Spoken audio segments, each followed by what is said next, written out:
Good evening. I call this March 16th, 2026 Ellsworth City Council meeting to order. Next on the agenda is the Pledge of Allegiance. Pledge allegiance to the flag of the United States of America and to the republic for which it stands, one nation, under God, indivisible, with liberty and justice for all.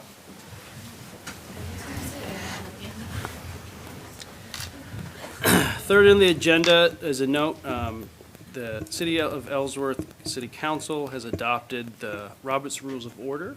So we abide by Robert's Rules of Order as we progress through our meeting. For most of you, that doesn't matter, but now you know. Item number 4 is the adoption of the Ellsworth City Council minutes from the following meeting, February 17th, 2026, regular meeting. Councilors had a copy of the minutes in their packet. Any comments or questions from councilors regarding the February 17 meeting minutes? Seeing none, would anyone like to make a motion on the minutes? I'll move to approve the February 17th, 2026 meeting minutes. I second. Second. Any further discussion? All those in favor? Unanimous? We'll just go 5-0. And Nancy's the hand up. Thank you, Nancy. 6-0. Agenda item number 5 is the presentation of awards. So, it's my understanding that we have a pretty good cheerleading team in Ellsworth. If you'll allow me.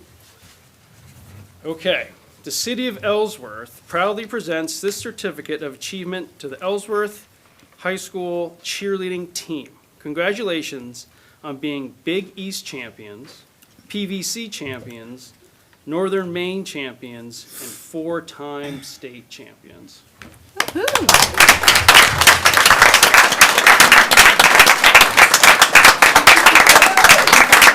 come up here. Everyone come on up, line up. All right, and as I understand, we have Allie Brown, Lily Alley, Molly Smith, Callie Clough, Grace Robinson, Ellie Vogel, Natalia Briggs, Brielle Weatherby, Savannah Moore, Whitney Jordan, Kaya Toulos, Brooklyn Burke, Kiara Crawford, Jaya Beers, Sierra Gilly, Avery Fernald, Jody Pesek, and Noelle Town, Coach Melanie Fox, and Kat Archer. Ladies, well done. Congratulations.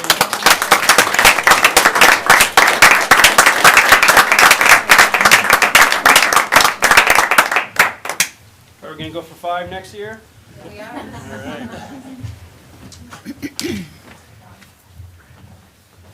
But that's not all. We've got some pretty seriously accomplished athletes and coaches here in Ellsworth.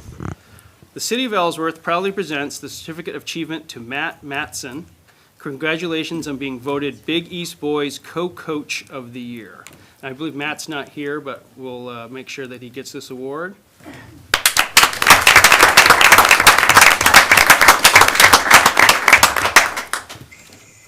Next. City of Ellsworth proudly presents this Certificate of Achievement to Jovan Pesek for winning. Congratulations on 100 wins in wrestling.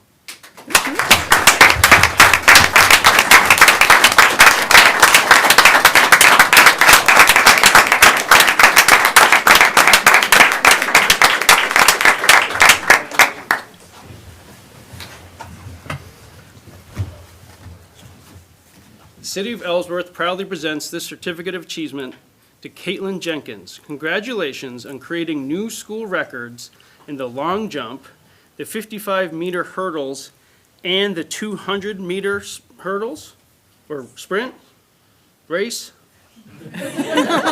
You went 200 meters faster than anyone else. Congratulations.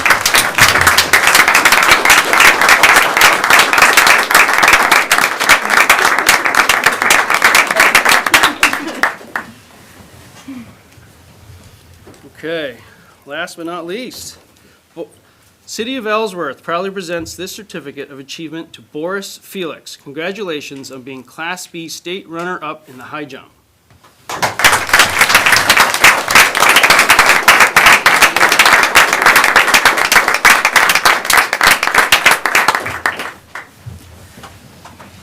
Okay, now, I love that students are here for civic engagement, but you don't have to stay any longer than you have to. I understand you might have homework or other sporting events to practice for, but you're welcome to stay as long as you like. Yeah, thank you.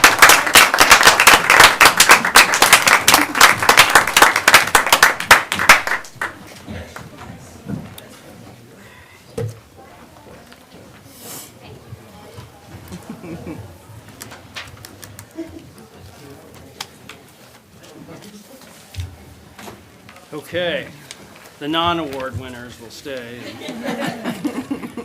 Agenda item number 6. What about Tony Ryan is not, that is TBD. Okay. Thank you for checking. City managers report. Absolutely. Thank you, Chair.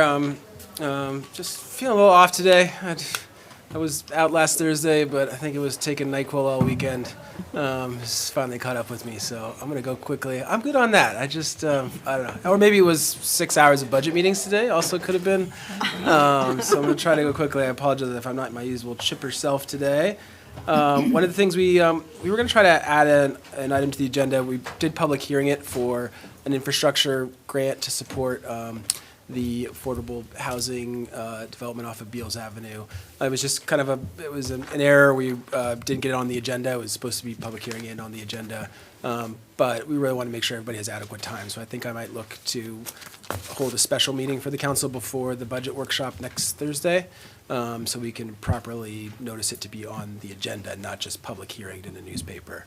Next Thursday or this Thursday? Next Thursday. So not 3 days from now, but a week and 3 days from now. So it's a pretty straightforward application. We talked about it actually at the workshop last month to support that application for the city. It doesn't cost us anything. It's already on the developer's end for a CBDG grant, I think is the name of that we've done that for like the facade grants for our business owners on Main Street. But we'll talk more about that next week. But for those that are wondering why we have a public hearing and are we going to bring it on, I think we'll wait for a week on that. I think just want to just touch briefly on kind of volunteerism and contributing to the community. I know our city is really blessed to have an incredible amount of volunteers that just do amazing things and has a history of doing amazing things. I know staff are hard at work organizing the card book cleanup, which is one of the city's signature events. I just met with Tabitha and some other volunteers from the Moose Lodge on, they do such an amazing job on that card book cleanup, but they're trying to even broaden out their help even more to our teams. I know our comms director is working on a big volunteer appreciation week, which is coming in April, so there'll be some awards there for our big businesses and others. And we're just so lucky to have these folks that work off on their own personal time to make the city amazing. And in the history of doing that, I was meeting with the Down East Scenic Railroad, another group of folks that, a decade or so ago, people think we're crazy trying to bring this thing back. And I know I went with my kids this last fall and was just blown away about how incredible that was. And got to meet with them about, their plans for this year. The pumpkin thing they do is just unreal, and how lucky we are to benefit from, it's just groups of volunteers just saying this is something incredible and how can we give back to the city, this community, in doing that. They also mentioned a bit of history I thought was interesting with the railroad on how it kind of linked Ellsworth and continues to link Ellsworth to the world. He was noting that when he was younger, his grandmother said that, the one big thing they'd do in the wintertime was they'd hitch up the horses to the wagon and they'd go to Bar Harbor for lunch.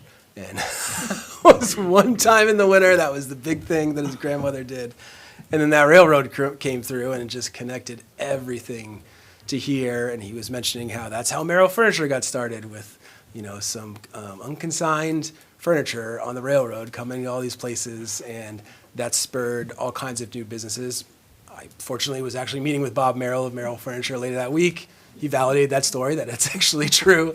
I think it was his grandparents had a gas station, which also did consignment from the railroad, and they got a furniture consignment, and, we still benefit from that. And now the Courthouse Road developing with Bob Merrill and helping out on that project and all the new development that could happen there. We have, just to let you know, and obviously we have the new Dysarts coming in. We have the new Hilton Home to Suites that's almost completed. The new Coyote dealership, I was looking out there really recently, that's almost finished up. There's the new Kubota dealership. The scorecard for 2025 on housing was, in terms of permits issued, there are 50 single-family housing permits issued, 6 2-unit building permits issued, 1 5+ unit permit issued, and then in terms of certificates of occupancy, those that are already was 34 single-family houses last year, 4 2-unit buildings, and 3 5+ unit buildings in terms of certificates of occupancy. So we also have, as I just mentioned, you get those other 30+ units for the Beals Avenue, maybe 40+ units, the 150 units behind the old bowling alley. Ellsworth really is making a dent in that's new tax revenue. All this is $700 million over the last 5 years in terms of new valuation. It's really remarkable how much the city is growing. One of the fastest growing cities in Maine, and it puts a lot of pressure on us. But what a time to be in Ellsworth with all this growth and all this development and all these volunteers and all these great things happening. And I even saw some signs of spring coming up, maybe some tulips coming out in front of City Hall. So looking forward to a great summer. And that's it for me. Great, thank you, Charlie. Committee reports. We do have 3 committee appointments to address, but before we get to that, would any counselor like to provide any updates on any committee work? Counselor White? For the Arbor Commission, I first want to thank Marina for coming out to our forum that we had earlier this month that talked about the cost of doing nothing when it comes to managing invasive species here that impact our trees. It was really well-informed on both the science and the practical side when it came to pest management for municipalities and for residents. So we're going to keep that conversation going for our Arbor Day event, which will not take place on Arbor Day, but instead on April 22nd at the Moore Center, where we'll be looking at the cultural and the historical importance of ash trees. And that's right after the council meeting, so I will talk about it again next month. So that's all I have. Great, thank you. Any other counselors, committee reports? Historic Preservation is meeting on the 25th, and we have invited Cara Romano to come to our meetings, and we could brainstorm ways that we perhaps can work cooperatively. It's a great resource. We are different purposed, but we want to investigate areas that we can work together on. The other thing is our project to map all our local historic properties. Twyla last week graciously showed me a place where I can download city maps. So what I needed was a map like planning uses. And so we're going to get that project underway, just so we can see where they are. So that's it. Great, thank you. Any other updates on committee reports?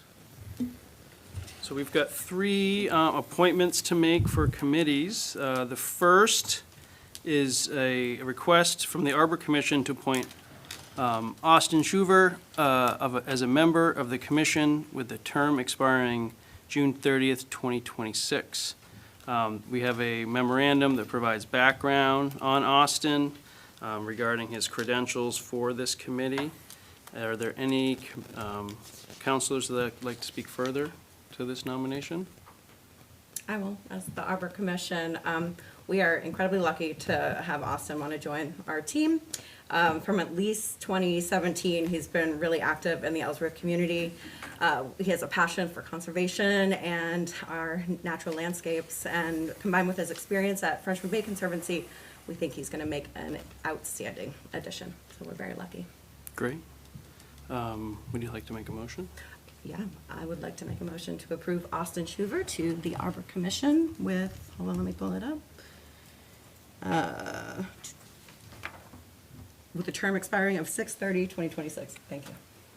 No, Is that right? that's wrong. I'd like to amend that. You may. Because it, Everybody's expires that day, so it was.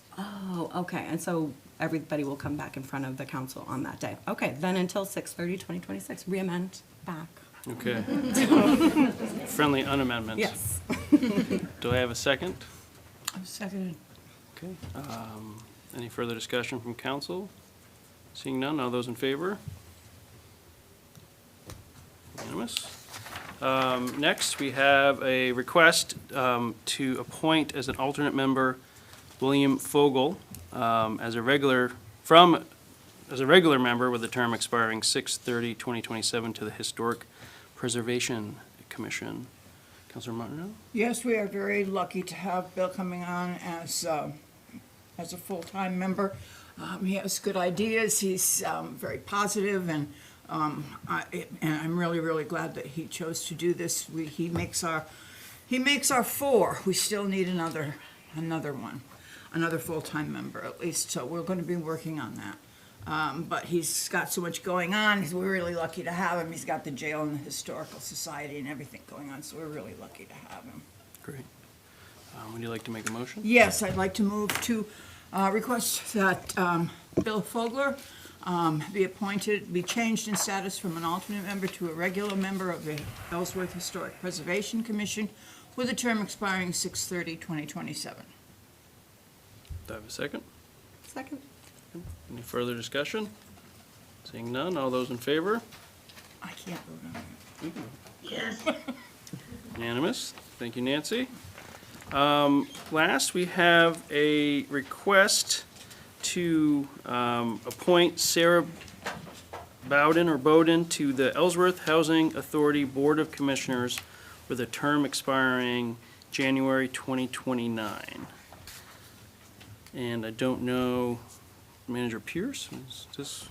Yeah, this is, Sarah's here, one of our great community members, and this is, the Ellsworth Housing Authority, but she knows all about the group, and we're really lucky to have her join this group, but this is kind of their thing. It's one of our pro forma stuff that they require the Ellsworth City Council, but it's to certify this appointment, but it comes from the Ellsworth Housing Authority, the federal side of things, so. Great. Yeah.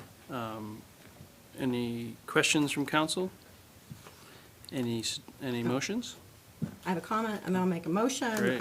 I met Sarah about 10 years ago, and I watched her bring passion and commitment to every endeavor that she has done in that time that I've known her. So I think the Housing Authority is incredibly lucky.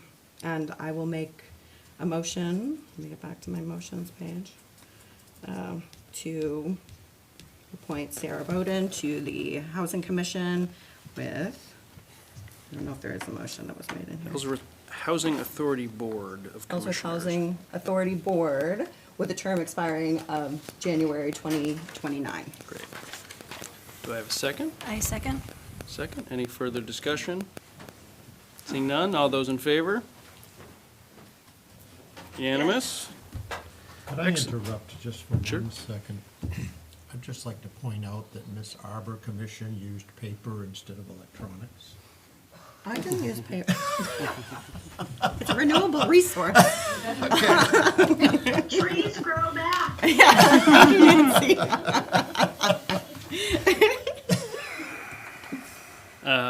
Okay, well, I think that concludes committee reports. So we're now on to item number 8, citizens' comments.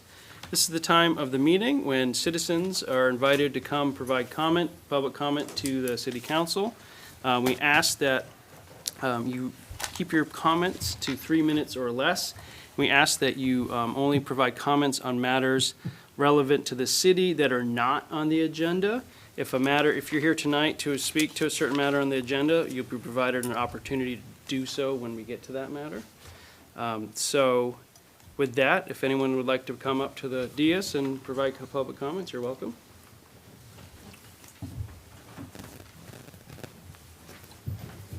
Good evening, thank you. Gordon Workman, Ellsworth, resident of Ellsworth. one thing I want to clarify. You said we have a moment to comment on an item that's on the agenda, but what if it's not for public discussion? So public comments, anyone can provide public comments for upwards of 3 minutes. On that agenda item when it's time? Yes. All right, I just want to make sure when the agenda item comes up. Yeah, if you're Yes. talking about the, Agenda 21. yeah, I'll provide, yeah, public comments will be permitted. All right, good. Thank you. Yep. I appreciate the answer. Well, budget season's coming up. We know this, right? Everyone's about a budget. I've already seen there's a big increase already with school budget. I already see that people are already moving up with the nonprofits looking for money. You know where I am at nonprofits. If they can survive on their own, they should do so by the people they support. Our tax money shouldn't go to them. We provide tax money to the city for operation, not to be given freely to nonprofits without our decision-making on that money. I think that if a nonprofit needs to be funded, they should do so by fundraising and what have you, not coming use city tax money to be based on that earnings. I don't see that's right. Because the city is making the decision for the taxpayer where that money goes, and that's not right. It should be up to the taxpayer. Should be here, stay in house for city operations only. Shouldn't be given out. And the other thing is, we really need to get a handle on the homeless situation we have in Ellsworth. A couple things happened this week, very kind of public display of disgusting stuff, right near my house. It's getting a little out of hand, so we gotta do something about it. It's really getting out of hand. I won't get into details because you don't want to hear them. But it was right in public display, right in the middle of the day. So that's another thing. Let's see. I had a whole list, but I got interrupted today. I think that's it for now. Thank you. Thank you. Anyone else? Good evening, counselors. I'm Heather Seavey, the Executive Director of the Ellsworth Area Chamber. Nice to see you all. I wanted to let you know about the Business Community Forum that we'll be holding on April 3rd. Charlie and Patrick will be talking about the state of the city on Friday, April 3rd at 8 a.m. At the Moore Center, talking about the TIF reform, infrastructure investments, and ordinance updates designed to improve the predictability and competitiveness for businesses. So I encourage you all to come, and you all have a copy. Thank you. Thank you.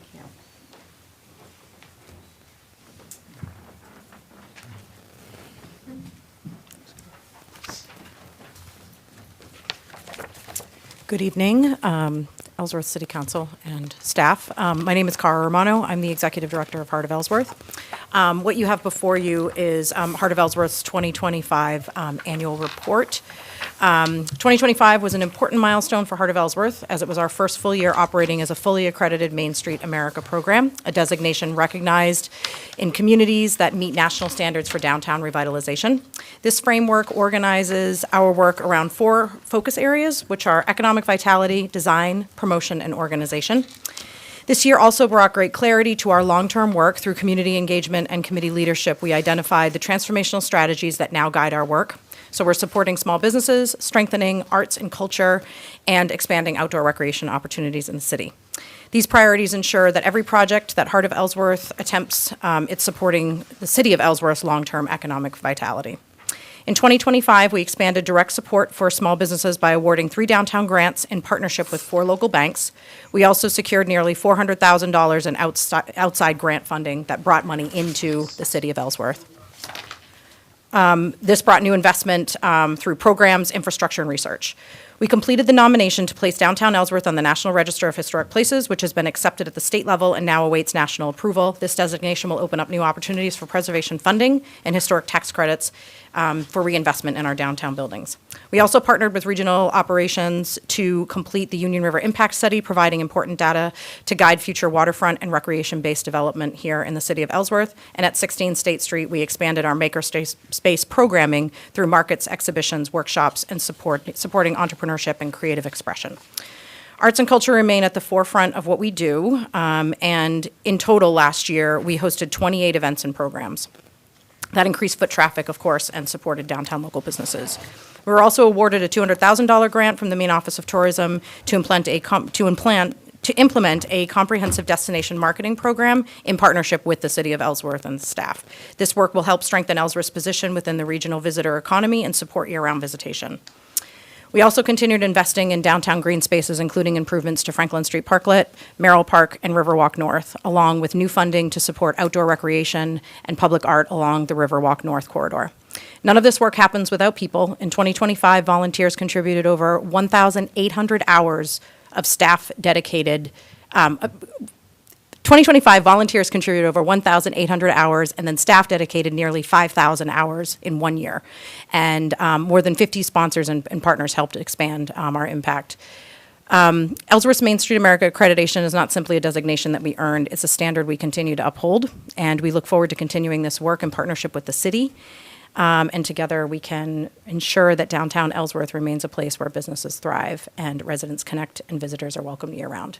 And I will just say, I was going to come last public comment period, but you guys had a really full schedule, and apparently you do every month, because I couldn't wait any longer, because now I'm here. So, thank you folks very much for all you do, and we're excited to start a new year. So thank you. Great, thank you. Anyone else for public comments on matters not on the agenda? Roger Gilly, resident. I'd like to touch on what Gordon was saying. You know, I'm not here to bash on nonprofits or anything like that. I don't know what a lot of them in Ellsworth do or how many we have. But Ellsworth loves to use every other town on how they run their towns to be able to run Ellsworth, you know. So what I'd like to do is Bangor had one of the residents come up and talk about all the nonprofits, because Bangor's got out of hand with nonprofits. And they spend a lot of money towards a nonprofit. So a citizen come up and they asked that, you know, if there was a way to, you know, make a sheet up to say, you know, how much we're paying to each nonprofit, what they actually do, you know, the benefits that the towns are receiving from these nonprofits, and just, you know, to give everybody an idea what that doesn't know about it. You know, an idea on what's being paid out and what it goes for, and whether it's really needed or not needed, or, you know, just, you know, and the top dollar on what's being paid out, because it is taxpayer money. So I'd like to think that maybe, you know, it could happen here, and we could kind of get an idea on, you know, what we give these nonprofits and what they actually do for the community, you know, and just an idea, so everybody has an idea. So therefore, you know, if you guys come to us and say, look, we're going to pay all these guys this amount of money, we can stand behind it and say that's a good idea. You know, because Ellsworth likes to waste a lot of money on stuff that we really don't need, and stuff that doesn't really fulfill the needs that they're paying it for, and what we're told it does, and it doesn't really do. So if we could get a better idea on where some of this money goes, it'd be appreciated. Thanks. Thank you. Any other further public comment on matters not on the agenda? Ellen Buckner, resident. This is just about the homeless problem again. I'm a frequent library user, and children are there all the time. And I've noticed there's a lot of vulgar and actually drug behavior inside and outside the library. And something has to be done about that, having children exposed to that in that situation, and all people. So I just wanted to say that I'm in support of the issue with the homeless. Thanks. Anyone else? Public comments? Seeing none, we will now move on to counselor comments. Now is the time for counselors to provide comments on matters not on the agenda, and likewise ask counselors to keep their comments to 3 minutes or less. Any counselors with counselor comments? Counselor O'Halloran? I'm sure you're surprised. You never know, but I'd just like to politely, if I could,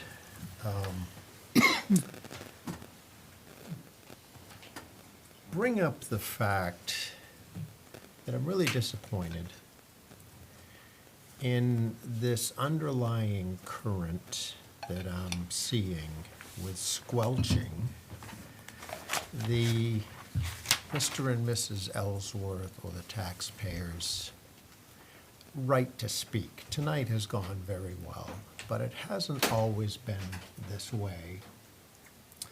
And I can see that there's this move to squelch the people's ideas.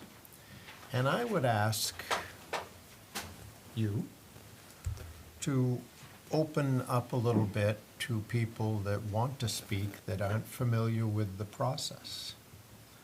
I went to a school board meeting for the first time in my life recently. And somebody wanted to speak, but he didn't understand the process. And they accommodated that. And we had and I thought it was very nice, because it was out of order, but they wanted to speak, and they were allowed to speak. And we had someone drive from Presque Isle recently that was late and wanted to speak. And I just would request that we tone down that stiffness and learn from anybody that has the courage that wants to speak on an issue. Thank you. any other counselors with counselor comments? Okay, move on to agenda item number 10. This is regarding, it's a consent agenda, but there's only one matter on it, so I'll just jump right into it. This is council order number 032600, reservation of the City of Ellsworth's right to harvest alewives.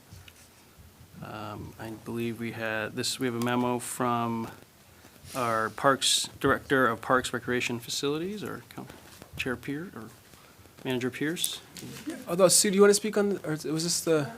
It's the Roddy's on, alewives. okay. Yeah. Roddy. I don't know if Roddy is available to speak to it. Is he on? Yeah, he's up. I can, Hey, Ryan. Are you there, Roddy? Can you hear us? There he is. Oh, we can't hear you, though.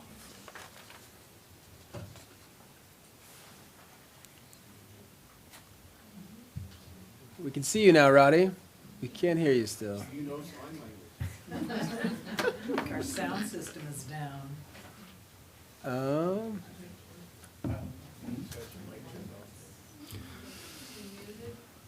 I can, I think we.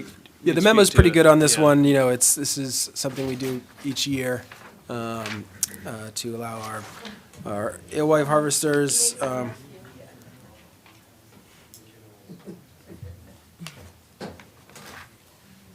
Can you guys hear me now? Yeah, we got you. Yes. Roddy. Thanks, Nate. Okay, sorry, I got a new computer for my team. This is the first time I've tried to use the mic, so I apologize. That's on you, pal.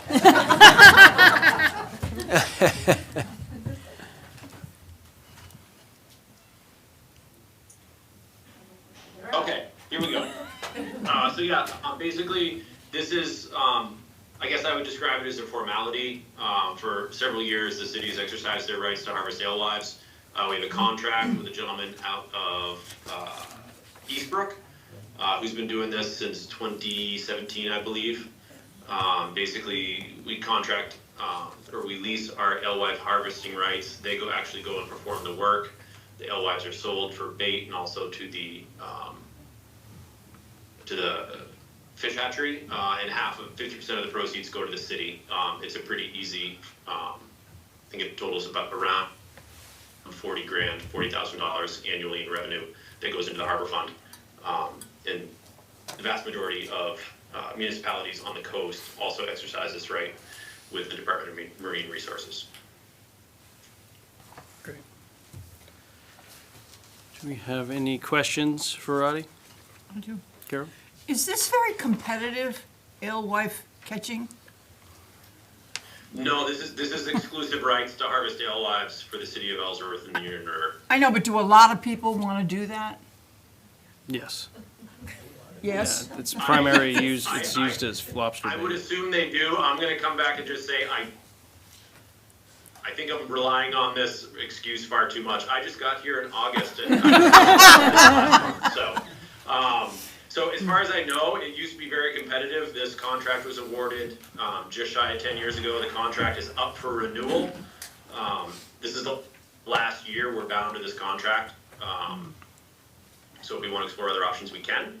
But as of right now, this is the last year remaining on that contract. The stipulation is that we do need to inform the Commissioner of the Department of Marine Resources of our desire to exercise our right to harvest alewives.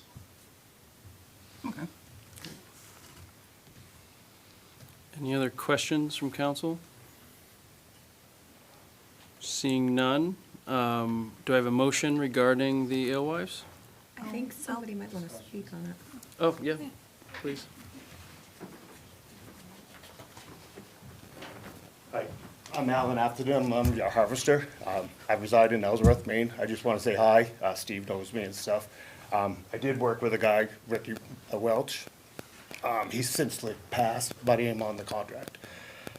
This is just a formality. We do it every year for the rights to harvest with DMR and stuff, and just so we can go through formalities so we can harvest that voice and stuff.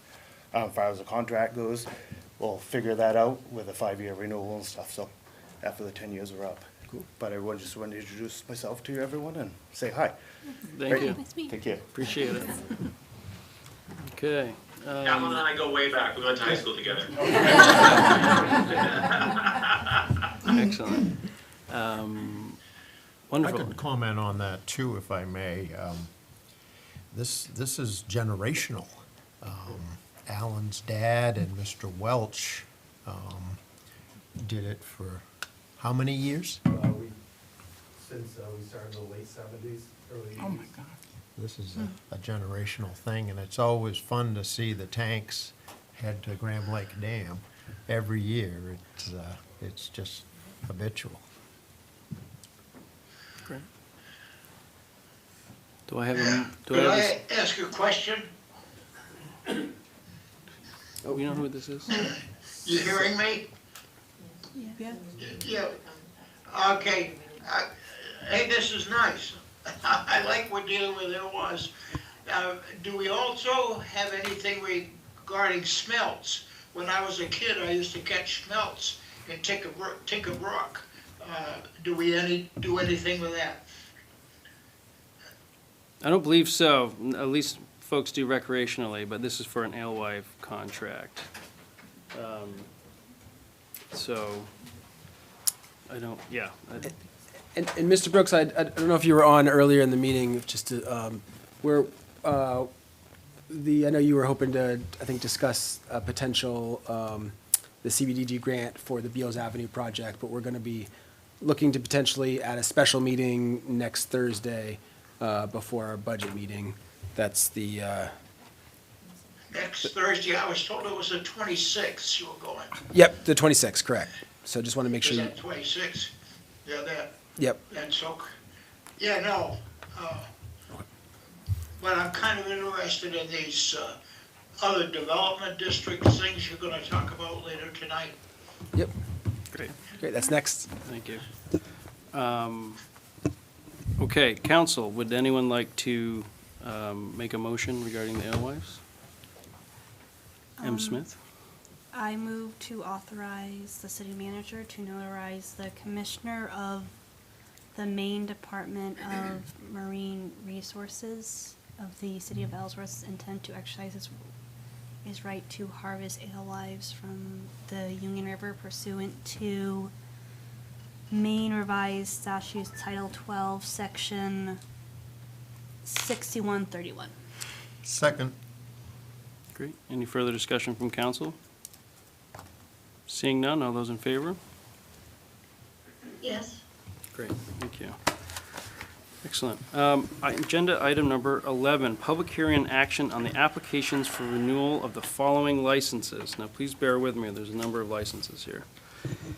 Eagles, Chair Lyons, I apologize to interrupt. Could I just make one informational point on agenda item 10? I just wanted to make sure Mr. Atherton is aware, this is the last year of that contract, but there is a clause to allow a 5-year extension. He has 6 months to let us know great, his desire to extend that contract. Just wanted to make sure he's aware of that. great, thank you. I apologize for the interruption. Okay, so, for licenses for renewal, Eagles Lodge Motel, 278 High Street for renewal of a city lodging license. The Brian Muir DBA Josie's Country Store, 126 Surrey Road for renewal of a city Class C license, victular and liquor, and renewal of a state restaurant Class 1, 2, 3, and 4 malt liquor, wine, and spirits liquor license. Yuki Abra LLC doing business as Finelli's Pizzeria, 12 Down East Highway for renewal of city Class C license, victular and liquor, and renewal of a state liquor license. Casa Jalisco, 205 High Street for renewal of a city Class C license, victular and liquor, and renewal of a state restaurant Class 1, 2, 3, and 4 liquor license. American Dream Pizza Hut LLC doing business as Pizza Hut, 211 High Street for renewal of a Class C license, victular and liquor, and renewal of a state liquor license. Crazy Sumo LLC DBA Crazy Sumo, 75 High Street for renewal of a Class C license, victular and liquor, and renewal of a state liquor license. Riverside Cafe, 151 Main Street for renewal of a Class C city Class C license, victular and liquor, and renewal of a state liquor license. Cresswell Investments LLC DBA Finn's Irish Pub, 156 Main Street for renewal of a Class B license, amusement, victular, and liquor, and renewal of a state restaurant Class 3 and 4 malt, Venice, and liquor license. Sanctuary Inn Investors LLC, DBA Sanctuary Inn, 33 Birch Avenue for renewal of a city lodging license. And Sanjiva Abhyaserka, DBA Palmyra, 116 State Street for renewal of a city Class C license, victular and liquor, and renewal of a state restaurant Class 3 and 4 malt and Venice liquor license. Okay, with that, this is a public hearing, so I'll open the matter to public hearing. If anyone from the public would like to speak to any of these proposed licenses, please approach the dais. I ask that you keep your comments to 3 minutes or less. 3 minutes on each item. 3 minutes or less total, please. Thank you, Gordon Working, Ellsworth resident. Sanctuary. Seen a lot of pictures there. A lot of things been happening. There was stuff happening today where it needed ambulances and police officers. I hope the city's staying on top of what I saw as pictures inside was really nasty before you decide to give this license to them. It should be checked out, looked over for needles and what have you, because the pictures I saw, there was needles on the ground, on the floors, people passed out, place was a mess, crap everywhere. That's one. Two, the last one, I would do that so in justice, what you stated for the business, 116 State Street. That I see not as a renewal, but a new business. The business, they closed up shop, then they bought this place later. Shouldn't be renewal, because it's a change of use. Went from a grocery store, and it's gonna go to a restaurant. And there should be codes and standards brought up and brought up to code on that building, especially when you have an apartment overhead. That's another thing I was gonna bring up. Thank you. Thank you. Any further public comments on any of the licenses that are on?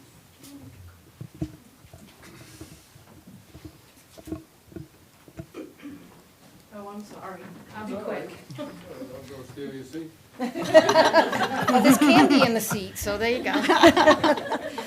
on the Sanctuary Inn, I just wanted to say that a lot of the pictures I have heard that are online are not accurate, are not real, or they're really old, and they're made to, they're put out there as though they're brand new.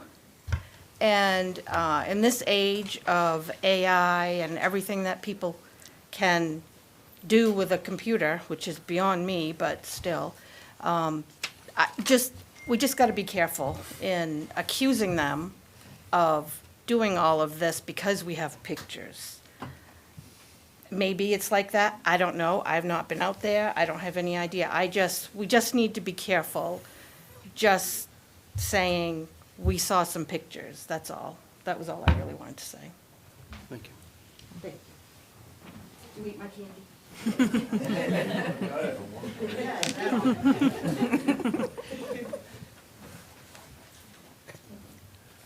Yeah, my name's Stephen Shea. I'm a resident of Ellsworth, live on Park Street, very close to the Sanctuary Inn. And I think you people really need to be careful about this institution.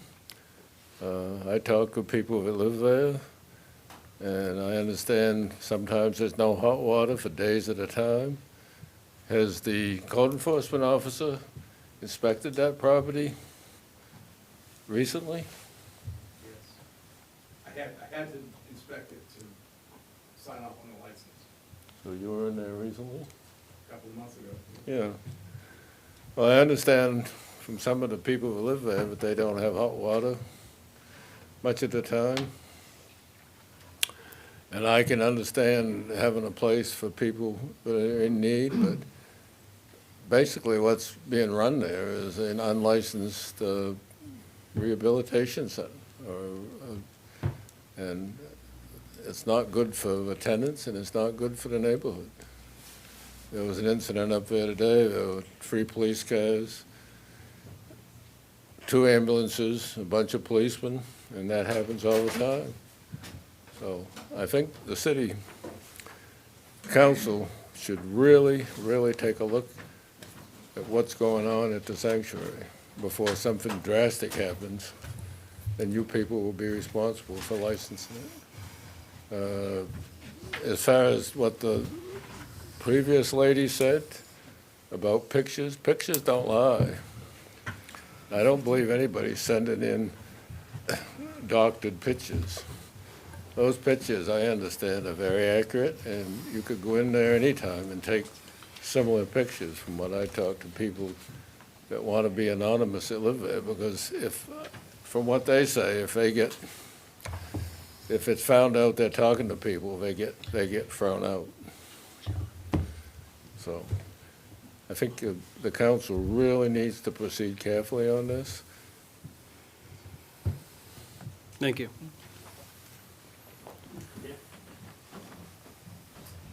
Yeah, Craig Nealon. I've lived in Hancock County my entire life, and I'm currently a resident of the sanctuary. I can say I have never not had hot water, and most of the time it's very quiet there. You know, I hear more sirens out the window than I see in the parking lot. I feel like the fact that there's a need for a place like the sanctuary in this community is just as much as a disgrace as anything that could ever happen in a building like that. You know, it's not the Sanctuary Investors LLC's fault that this community has a demand for a place like that. You know, that is a lack in this community. I think that they do meet a need, they do serve a purpose. The idea of unhousing people because they may be stressed or currently dealing with other issues, to me is more appalling than anything that could happen in someone's building.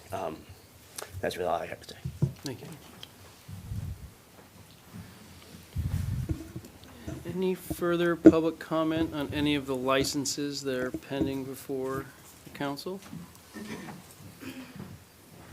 Hi, my name is Shaylin Foss, and I am currently a resident here. I currently live at the sanctuary. I just want to say that I have never not had hot water either. The sanctuary has given me an opportunity to rebuild my life. I am currently on Hancock County Treatment Court, and the sanctuary has been a place for me to reside to keep me stable. It has allowed me to have my daughter. It is very quiet. It's a stable place for me, and I am very thankful for that. And it is a really good thing in the community that this community needs. Thank you. Thank you.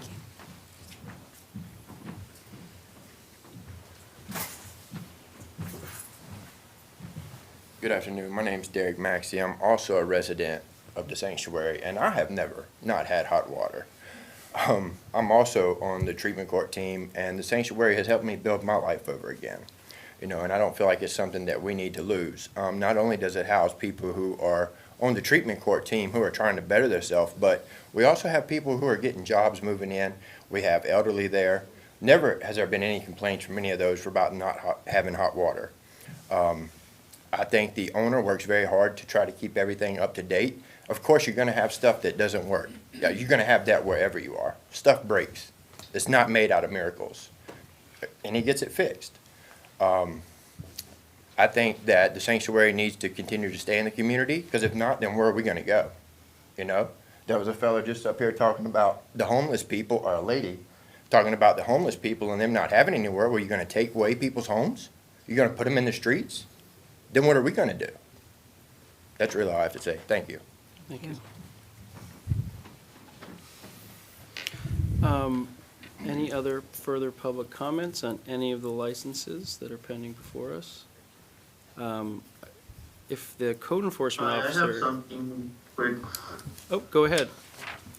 Hi, so my name is Art.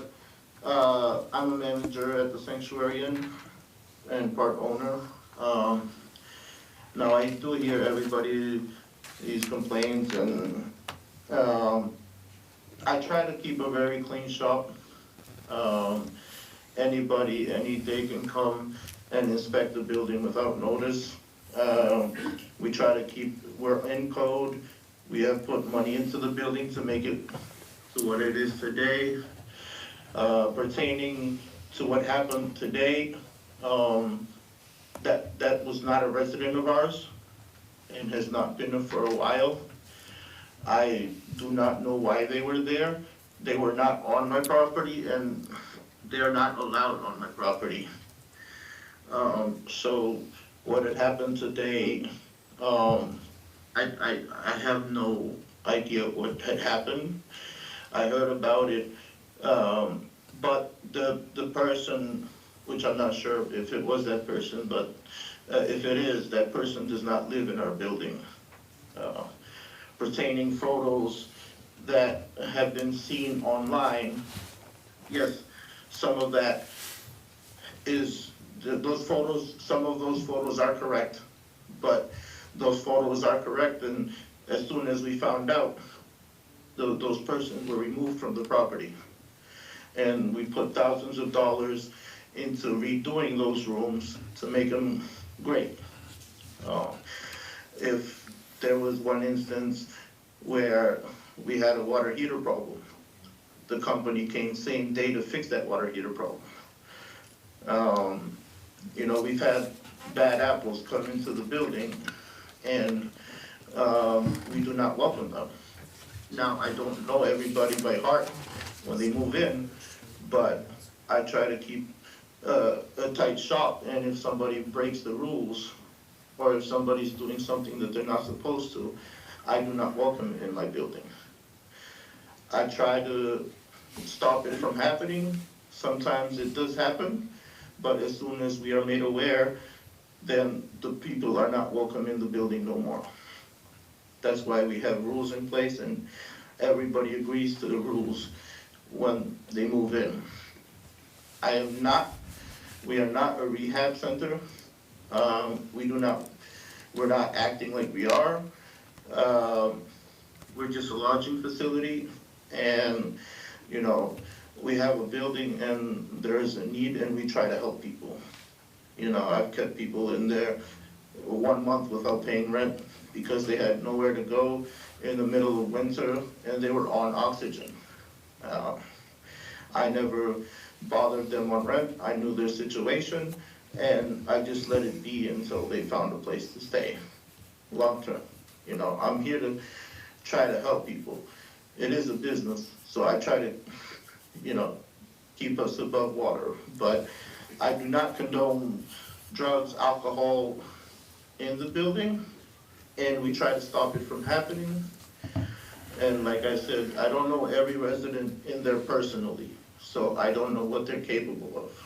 But we have people on site 24/7. If we find something out, then we handle it. I don't want to see people on the streets. And, you know, we've worked with treatment corps, general assistance, with a lot of different programs, because they have a need for it. And, you know, we're here to help people. We're here to keep the business open, and we want a good relationship. I've been in contact with code enforcement, with the town. We're correct on taxes. We make sure everything is up to code. We put a lot of investment into alarm systems and different other systems to make sure that the building is top notch. You know, I know. Oh, sir, thank you. I try to keep it. Sir, can you hear me? Thank you very much for your comments. We're running over time on your comments. Would you like to say anything in conclusion? No, I just, you know, I support the town, the organizations and the people, you know, we're here to help. And I welcome anybody to come and take a look. If they want to make sure that their road is safe and their area is safe, they can come and take a look at any time how we keep it. Great. Thank you very much. And I'm open to ideas. If people have something, ideas and need to be solved, I'm welcome to hear it anytime. Great. Thank you, sir. I'd like the code enforcement officer, if you wouldn't mind, just, you said you'd mentioned you'd inspected the building. If you could just provide a brief overview of that inspection. Robert Grant, Code Enforcement Officer. Myself, my deputy code officer, and the fire inspector were there to do the inspection before the license was signed. We made notice that they had actually replaced and upgraded the fire alarm system. The one that was in the building before didn't work. They do have a functioning fire alarm system that's all up to date and modern. Before that, the fire doors also didn't always close. And when we were there, they all functioned. So those were the two major outstanding code violations they had from the year before that have now been fixed. I didn't observe that there was any issue with the water. I mean, that may have happened, like the owner said, very briefly, but I didn't make any of that, any observations like that. So as far as I'm concerned, they've done everything we've asked them to do to bring the building up to compliance. Great. Thank you. Any questions for the code enforcement officer? Councilor Shea? Does the building have a sprinkler system installed? And when was the last test? That would be a Thomas Canavan question. I don't know. I don't do anything with the sprinkler system, so that would be a fire inspector or the fire chief. Any other questions for code enforcement officer? Great. It was inspected on Friday, I'm sorry. The last inspection was just the Friday that passed.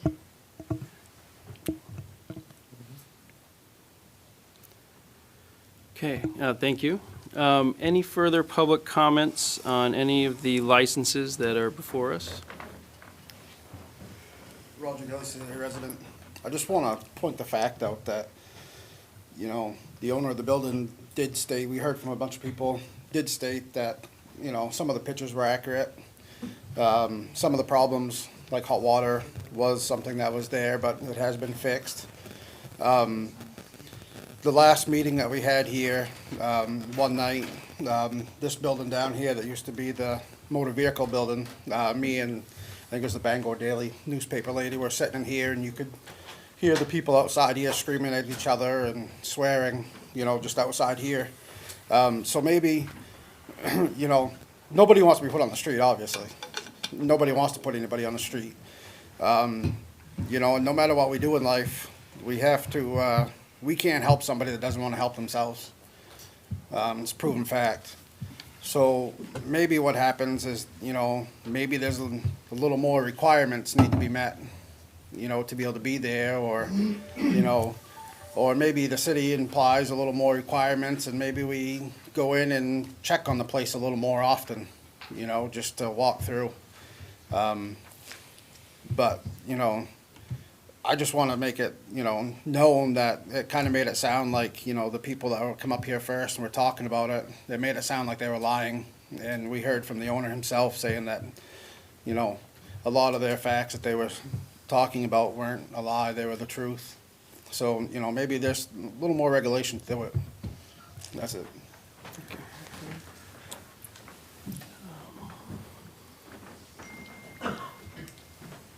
Kristen Schlafer, resident of Ellsworth. I just have a few points to make. I don't have a horse in this race. I don't live near the sanctuary and don't live there, but we're in an age where pictures are not necessarily accurate. Maybe in this case they are, but we cannot use pictures that are on Facebook to make decisions, especially about people's housing. 2, every single landlord, can have a bad tenant. Every single landlord can experience that. It's not just the sanctuary. This is not a situation where these people do not want to help themselves.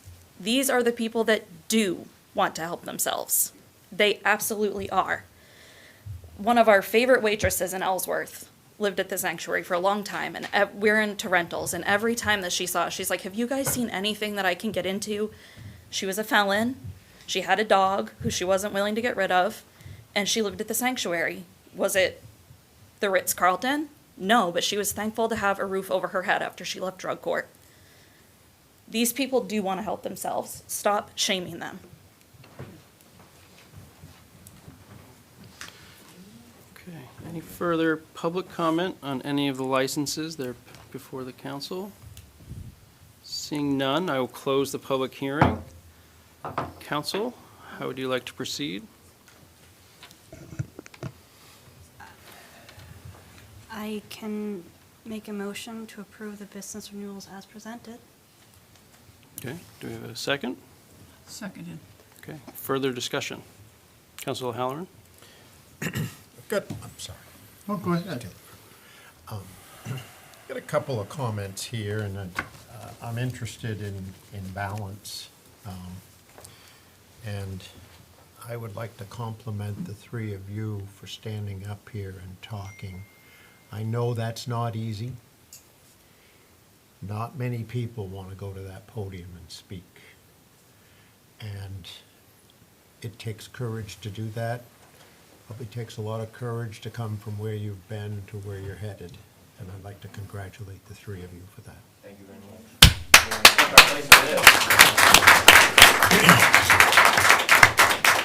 In balance of this, this has been a tough spot for the city of Ellsworth. I don't know how much money has gone up there from the city of Ellsworth, but I know that there's a lot of money that goes up there from the city of Ellsworth.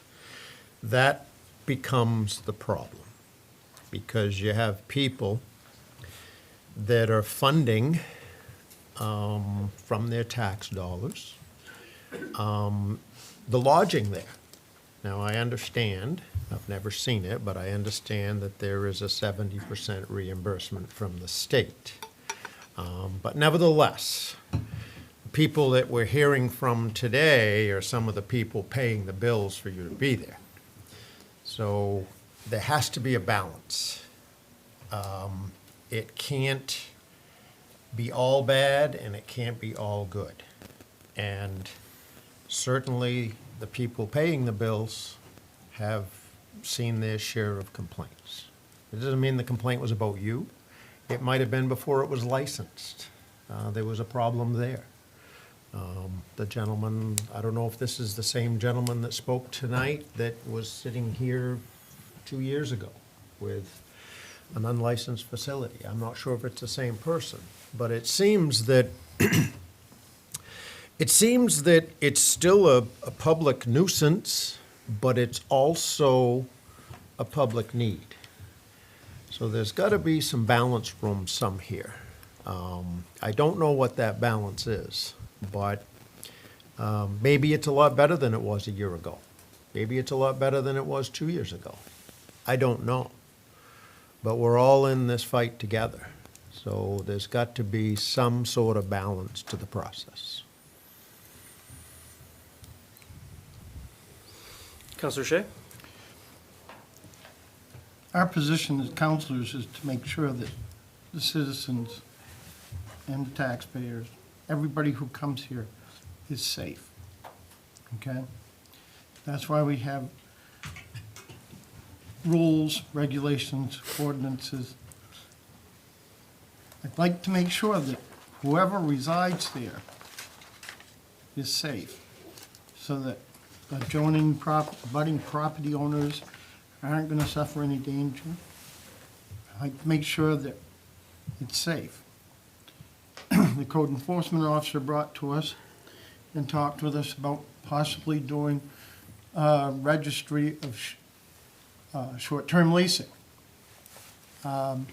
Short-term leasing, you know, those, and short-term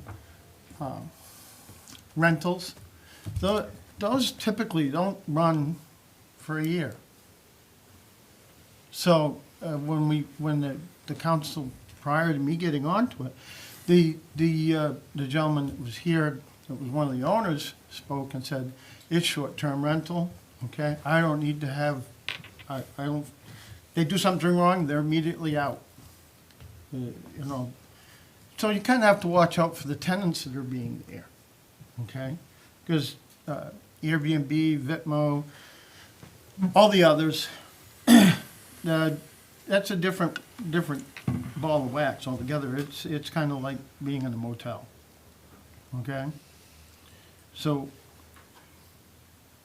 not that we're gonna change anything to make it different, but if it's being done differently than what it was originally done, it's better if those who are applying for the license are totally upfront with us, so that we can form our best judgment about stuff.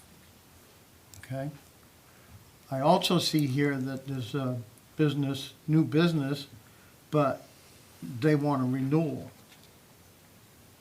And I kind of would like to know more about that. And I apologize to everybody here, and even those who are watching from home, that I was late to getting here. But I had somebody that needed specialized medical treatment, and I provided transportation, so hopefully his eyesight will be saved. That's being a good citizen, taking care of fellow people.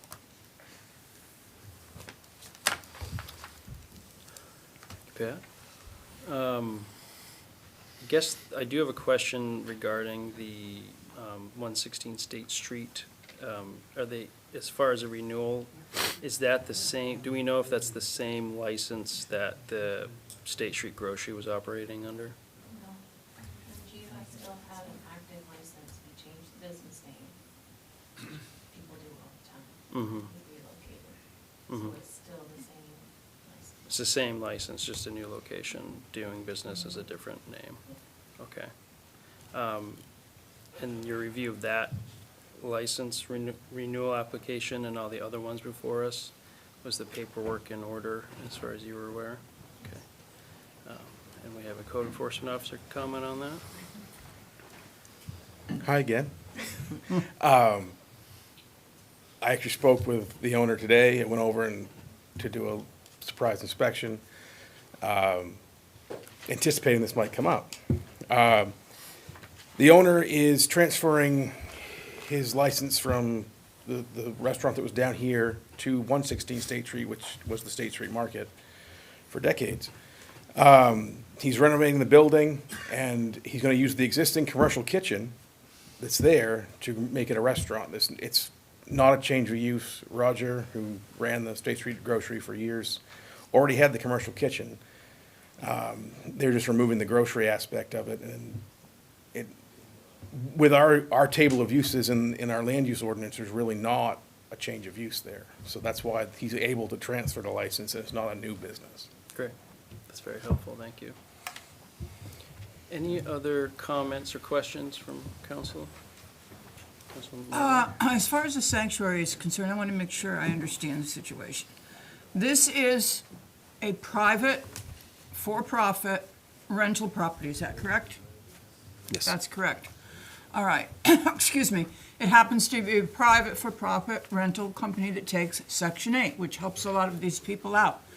That puts it under the same purview as any other apartment building in Ellsworth or anywhere else. It doesn't, because we cannot go and say, well, because your tenants are thus and so and thus and so, excuse me, you know, we have more purview over what's going on in your apartment building.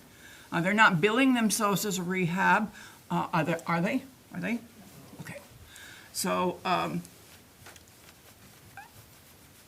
I think if our code officer says that they are up to snuff, if you're looking at a neighborhood disturbance, if you're looking at neighborhood dangers, if you're looking at some unspecified amount of money that's going there, and again, I think that's a bad thing to bring up because it plants ideas without figures.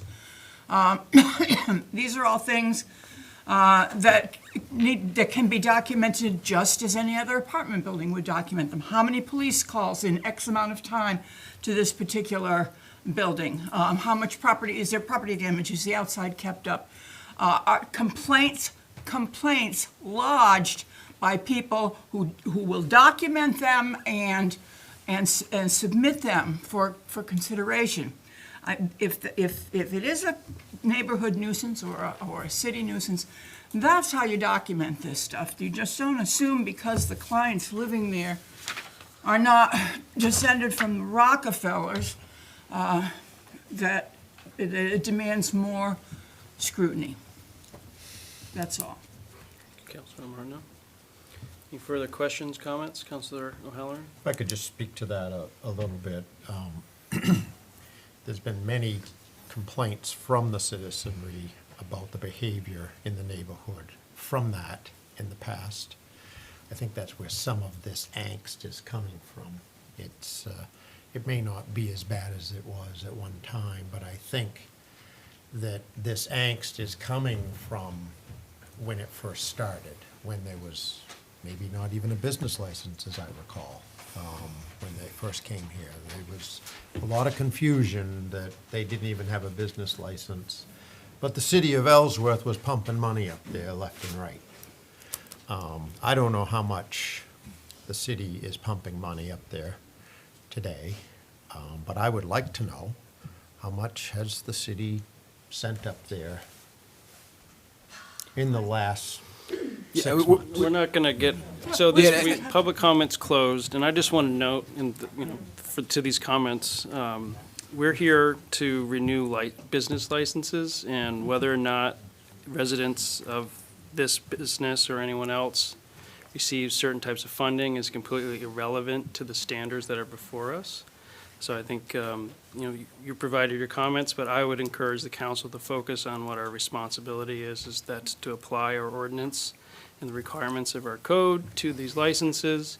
We've been told by our code enforcement officer that, as far as we're aware, all these businesses are in compliance, thus they've been presented towards us. So rather than get into these side conversations, I think we should focus on this topic at hand, which is, do we renew these business licenses? Understood. That doesn't mean that I wouldn't like the answer to my question at a future date. Sure. Could I plan on that in a week? Yep, absolutely. Thank you. I should also note, just to correct, it was the city's fault that they were operating without a license previously. The city had gone, I just arrived here when this issue was coming up, so I just wanted to clarify the record on that issue. It was one of the things I looked into. Their licensing system went down. They were previously licensed under one use they'd put in their application. That was one of the things that we sorted out, and the police had come in, and there was no excessive activity on that level when they did their comments. We had the police come in for that too, so just wanted to correct the record on that piece. Thank you. So we have a motion on the table to approve business license renewals as presented. there are any Can you further. divide them, or are you going to put them all together? The motion right now is all together. I'd like to offer an amendment. It'd be so much easier and fair to break them down so we can, For each business? 2 or 3 at a time. Or Well, why don't we Each just- one would be, I'll make- each one would be better probably. I'll make an amendment. Why don't we, I would move to amend the motion to approve the business license renewals for all applications except the Sanctuary and Investors LLC.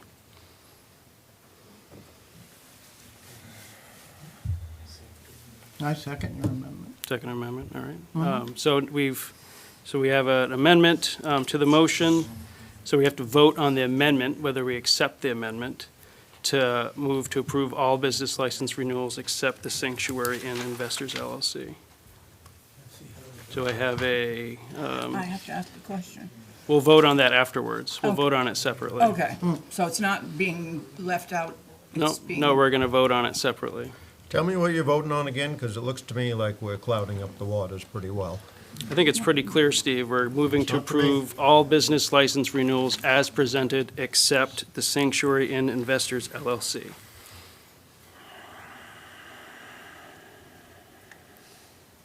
Would you rather do all of them separately? I want to do them separately. I don't think that's fair to anybody. I think it's quite fair. We have a long agenda in front of us, so That's there's a what we're here motion. for, my friend. We signed up to work. Second. We have a second.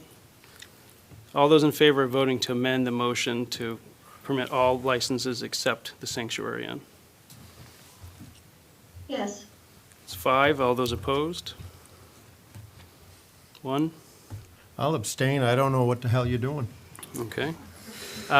There's a motion on the table to approve all business license renewals as presented, except for the Sanctuary Inn Investors. Do I have a second to take that motion up? I'll second. I'll second. All those in favor? Yes. Opposed? Abstain? Okay.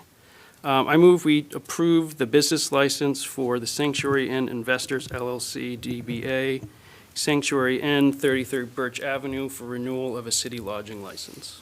Seconded. Any further discussion from council? Seeing none, all those in favor? Yes. Opposed? Abstain? Okay. Agenda item number 12, council order number 032601, public hearing and action. Thank you for coming. On the request of the Economic Development Director for the creation of the Central Corridor Omnibus Municipal Tax Increment Financing District. Yeah, please.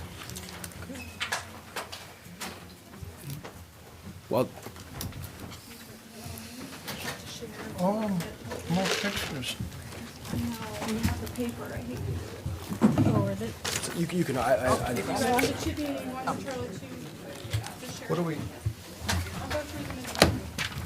Oh, okay, for sure. All right. Was everyone of these yet viewing? I can. yeah, I've got it. Yeah, Okay. I've got it. I can share with you, Pat. Do you need one? I don't. I got one. Do you need one? I don't have one. Here, I do need You'll one. have to share. Here. There you go. Oh, maps, I love maps. Is this how it was, like this? I think so. Yeah, pictures for us. And fork, thank you.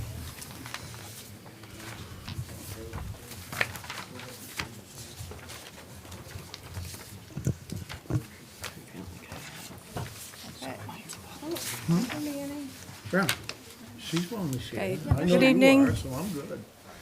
Twyla Save Fisher, some Economic trees. Development Director. Good evening, councilors. Good evening, council chair.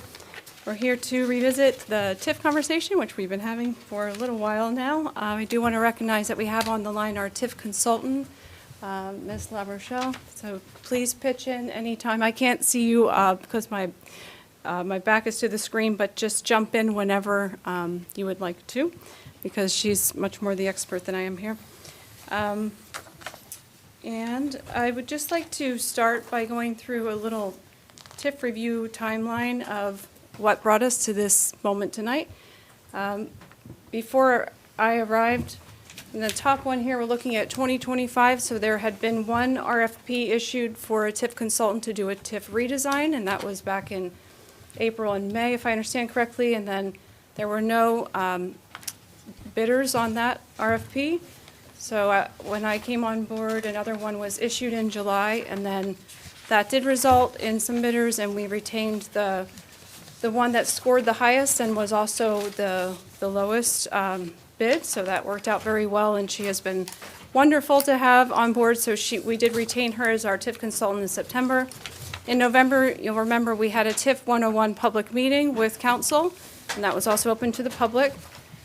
Jump ahead then to this year. In January, and this is the second layer here, in January, our TIF consultant held a session with city staff, and we looked again at the current 4 TIFs we have and what it would look like to add some new TIFs. And as a result of that, in February, I came to the council workshop and did an info session at council meeting talking about proposing 2 new TIF districts, similar to the Beckwith Hill, which is an omnibus municipal tax increment financing district. And then in March, I was at the council workshop again to talk a little bit more about that, and then here we are tonight at the council meeting. And as a reminder, the application due date for these applications is March 31. Actually, it's March 1, but we requested an extension for both, and that was granted by DECD. So we do have until March 31, but we have to follow public notice and public hearing in order to submit that application, which is what is happening tonight. And then, why is this not going on? Gotta love when technology doesn't work. Okay, so the next thing then is that we're looking at 3 separate agenda items tonight. The first one is the Central Corridor TIF and looking at establishing a TIF committee. So that just kind of giving an overview of the 3 items in order, but we'll come back to the Central Corridor. The second item, TIF related on the agenda tonight, is an updated downtown development plan and approving that. That is a necessary piece of then the third one, which is looking at a downtown corridor TIF. So we can't submit the TIF application for the downtown corridor without having an updated plan. So that's sandwiched in between the 2. Sorry, it's not letting me go the way I wanted to here.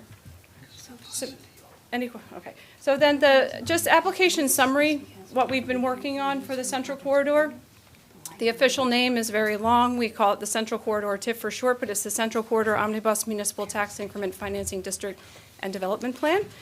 It encompasses 32 properties along or in proximity to High Street, Down East Highway, and Douglas Highway, and approximately 350 acres.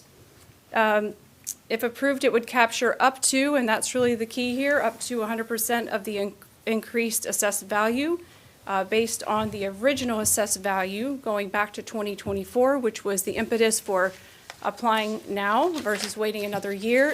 The state does allow a 2-year look back for the assessed value, and Ellsworth did experience quite a good amount of growth in the past 2 years. And then the uses, so I think I jumped ahead. So you have a map there as a reminder, but then the next thing you should have is Exhibit J from the application, which is expenditures. This is, again, modeled after Beckwith Hill, but it shows how the tax increment capture could be spent, or the approved uses for this capture. And for the Central Corridor TIF, the tax revenue projections for the next 30 years come up to 15 million. So what you see on there in the cost estimate line would be divided by 30 years. So that's not an annual number. Okay, so it looks like a lot, but again, this is over 30 years. And those uses include roads, improvements to roads, sidewalks, stormwater systems, traffic improvements, public facilities, grant matches, and economic development activities within the district. Some can be used outside of the district, and some can be used community-wide.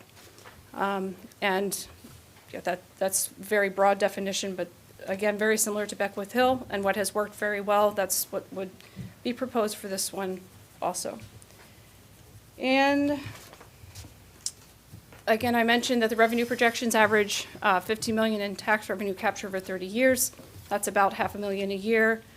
As a reminder to council, council decides what percentage of the shelter tax revenues are used. So imagine a dial, it can stay on 0, it can go up to 100, and that's up to you all as council. So you can say, this is a tool we have, we decide not to use it, we're gonna put it in the toolbox for when we do wanna use it, or you can say we wanna fully utilize it, and then it goes up to 100%, but that is all in council's hands.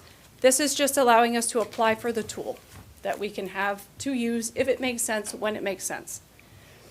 And in the application, we wrote in that any unused revenues in any given year will return to the general fund. So it doesn't just stay piled up in some TIF fund. If it's not used in any given year, it goes back to the general fund.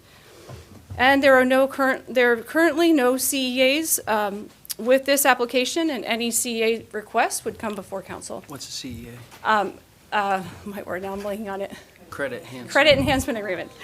And that is if a developer would come before the council and want to ask for, for some funds to go back toward this investment of the tax captured revenue, then the city could decide that, and this often happens with workforce housing projects or with senior housing projects. We have 3 of them right now, that the developer does get a certain percentage back over that amount of time. We can decide if it's 10 years, 20 years, 30 years. All the terms are really up to council at that point. But there's nothing in writing now with these TIF applications. The developer would have to come before council and make a request. And I think that is it. The only other thing for this first item is that in order to increase transparency and accountability with managing TIF funds and uses, I propose a creation of a TIF committee, and you can see here, and we modeled this after the city of Waterville. Our TIF consultant provided that as a template. There would be between 7 and 9 members of the committee, and typically it's the city manager, economic development director, finance director, a planning board member, city council liaison, a representative of the business community, and an Ellsworth resident with relevant experience, and you can add non-voting technical advisors as desired. So that would be, I think, a really good step in the right direction for Ellsworth. We've had successful TIFs in the past, but as we look to add 2 more, having a TIF committee in place just brings greater accountability and transparency to this entire process for our city. And that is what I have for the first piece. Great. Any questions for the Economic Development Director about this proposed TIF district?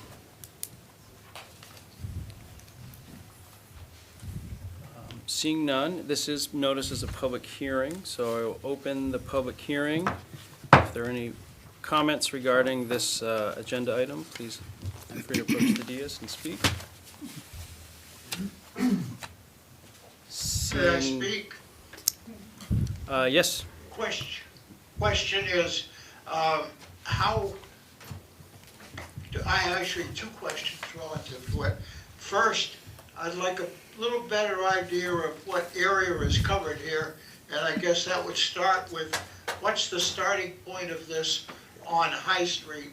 And secondly, do you have a couple other existing TIF areas down there, Beckwith Hill, and then there's this aging one down on the side of, off the side of, well, in fact, I guess there's 2 of them, sort of off the side of High Street. So I'd like, how they're gonna be interconnected somehow, or, yeah, that's a good picture.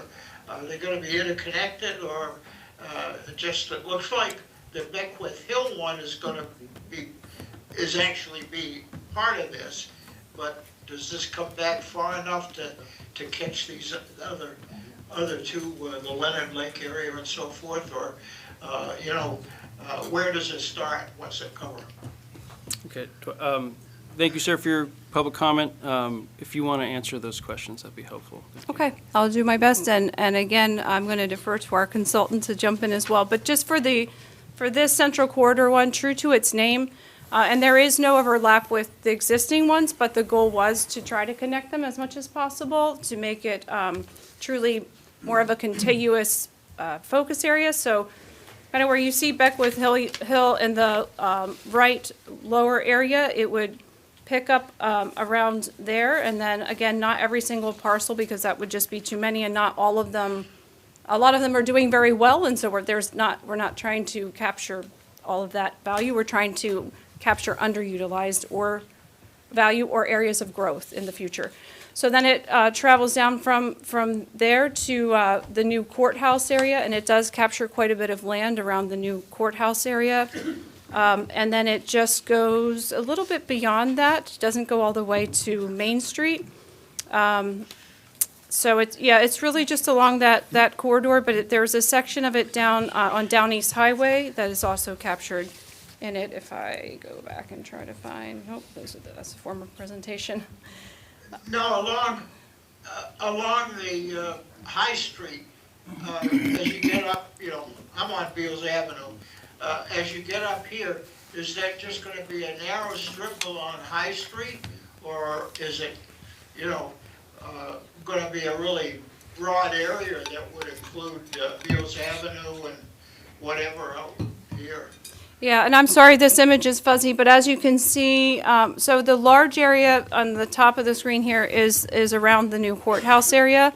Rather expansive area that could be developed down the road. It does not go into Beals Ave at all. It stops short of that. And yeah, then there are other places, if you move down toward Myrick Street and all that, there are other sections. But what you're talking about, it just does end before Beals Ave. Okay, thank you. Yes. Any other public comments regarding this matter? Seeing none, I will close the public hearing. Council, how would you like to proceed on this matter? Councilor Halloran? I'd like to make a general comment about this TIF business. This has been going on for a long, long time. And this is not a popular subject when I throw this out, but I want to go on the record that it is my belief that TIF should be eliminated and everybody coming to Ellsworth should be treated the same. The people that have been here for 50 years, paying their own bills, as opposed to the new guy getting a credit enhancement and getting a piece of his taxes back. I think that this TIF funding freezes the value, and the increase goes into what I would consider a bureaucratic slush fund. And since I have been here, I have seen this bureaucratic slush fund get used. It's set aside from the normal budget. I think we're paying $55,000 right now for this consultant on this. What was the amount then? 34.5, I believe. All right, well, whatever. 35 grand we didn't have to spend. Get rid of TIF altogether. Treat everybody the same that wants to come to Ellsworth. Let's not patronize one and penalize another. Thank you. Any other additional public comments on that?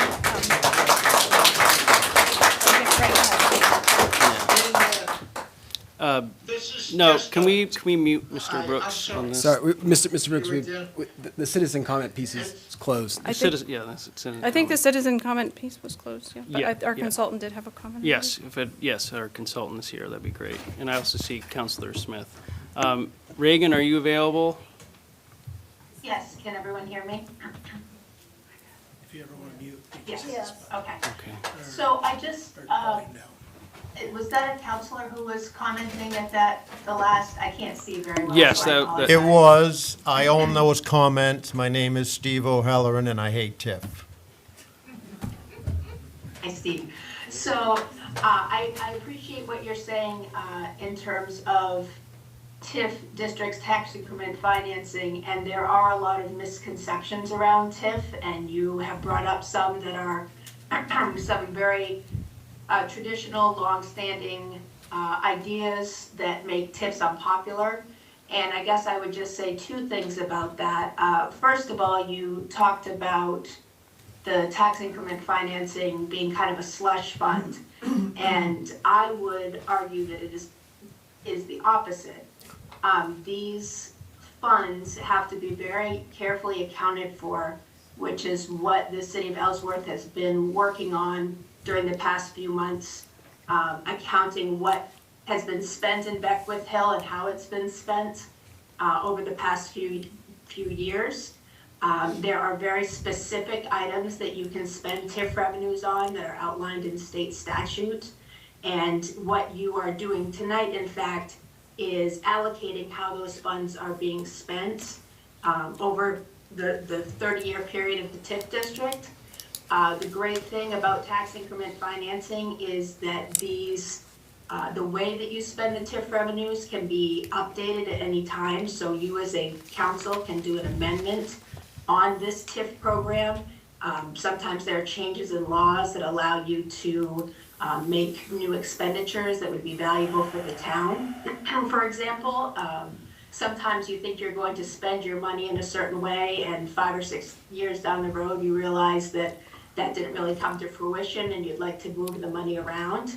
So there's a lot of flexibility in TIF, but again, I believe you have the revenue projection and also the tax shift analysis, which I talked about when we did our presentation to the council.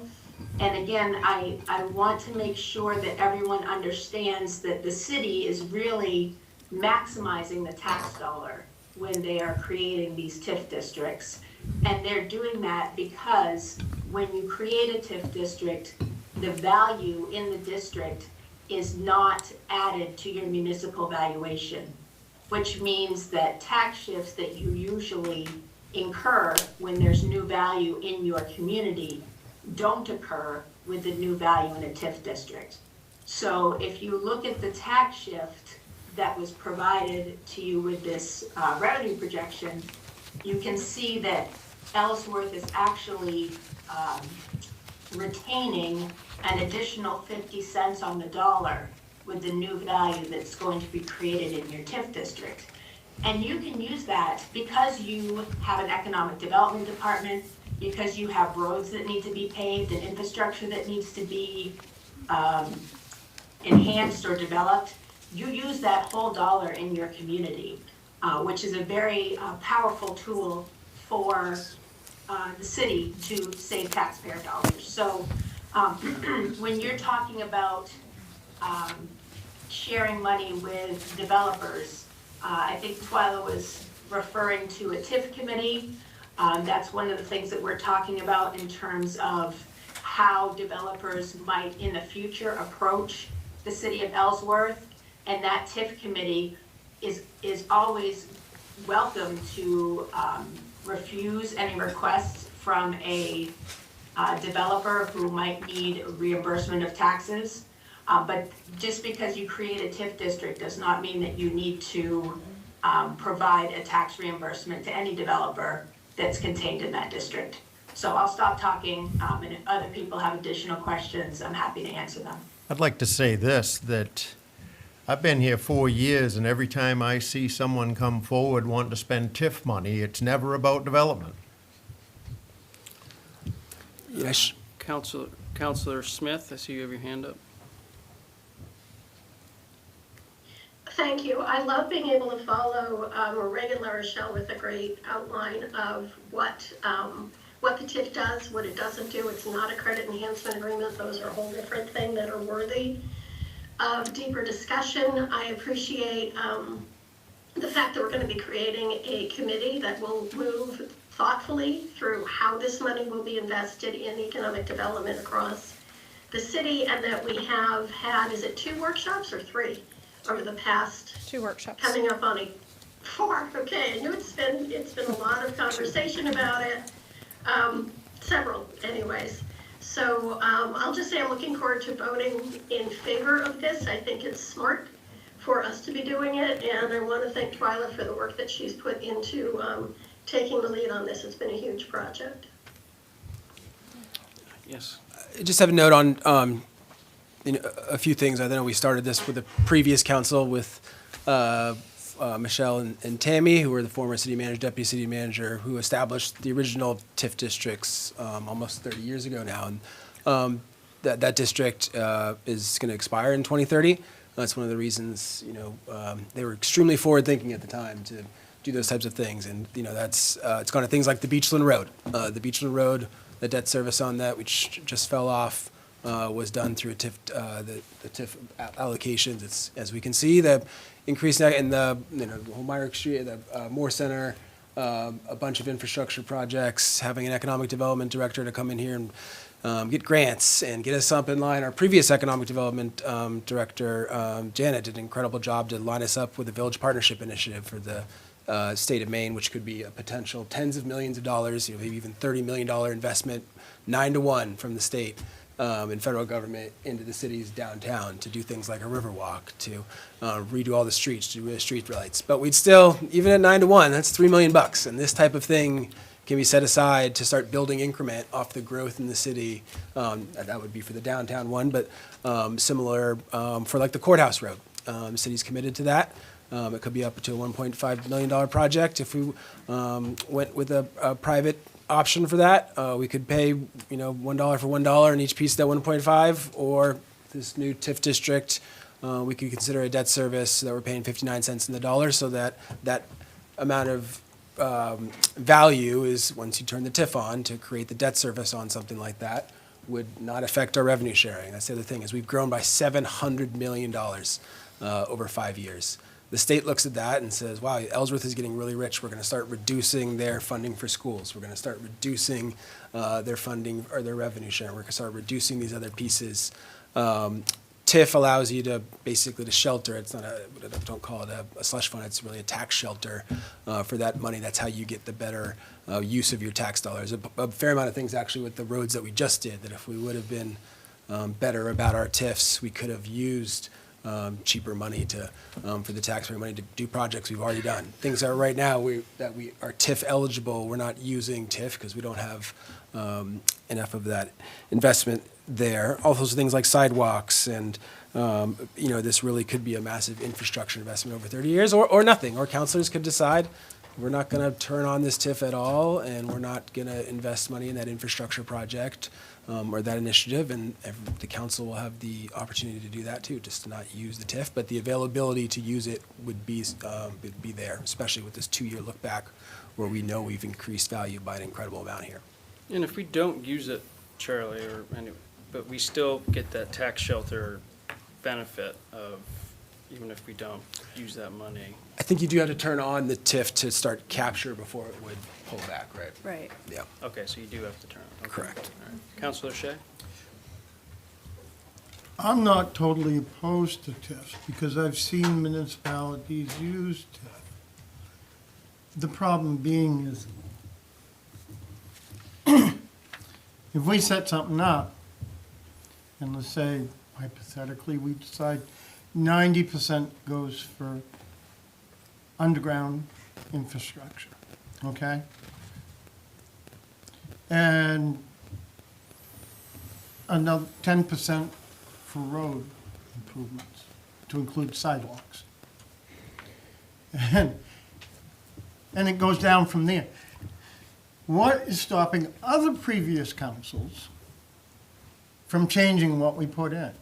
Now, the reason why I'm saying this is because small municipalities that have set up TIFs used that, but it was already laid out that you can only use, the municipality could only use so much of a percentage of that for certain things. And they did. They upgraded the sewer, they upgraded water lines to the other side of the interstate. Another one used it to extend fire protection and water lines out further. You see what I mean? But a very small portion for recreational, which was like a big pot of gold for recreation, but I'm just saying. The things that these municipalities I've seen use, and there was like 6 of them. They used it for infrastructure, they created jobs, contractors did the work. Broadband, new poles, better water lines,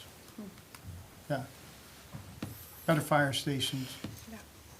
I think that's what that's what's in but the plan. My Pat. point is I want to make sure that there's some sort of protection in whatever we set for. If we just create it and leave it at zero, the next meeting we have during a workshop, we need to work out what percentage of, let's say, this corridor, center corridor we're gonna use. It goes up along all those places along High Street.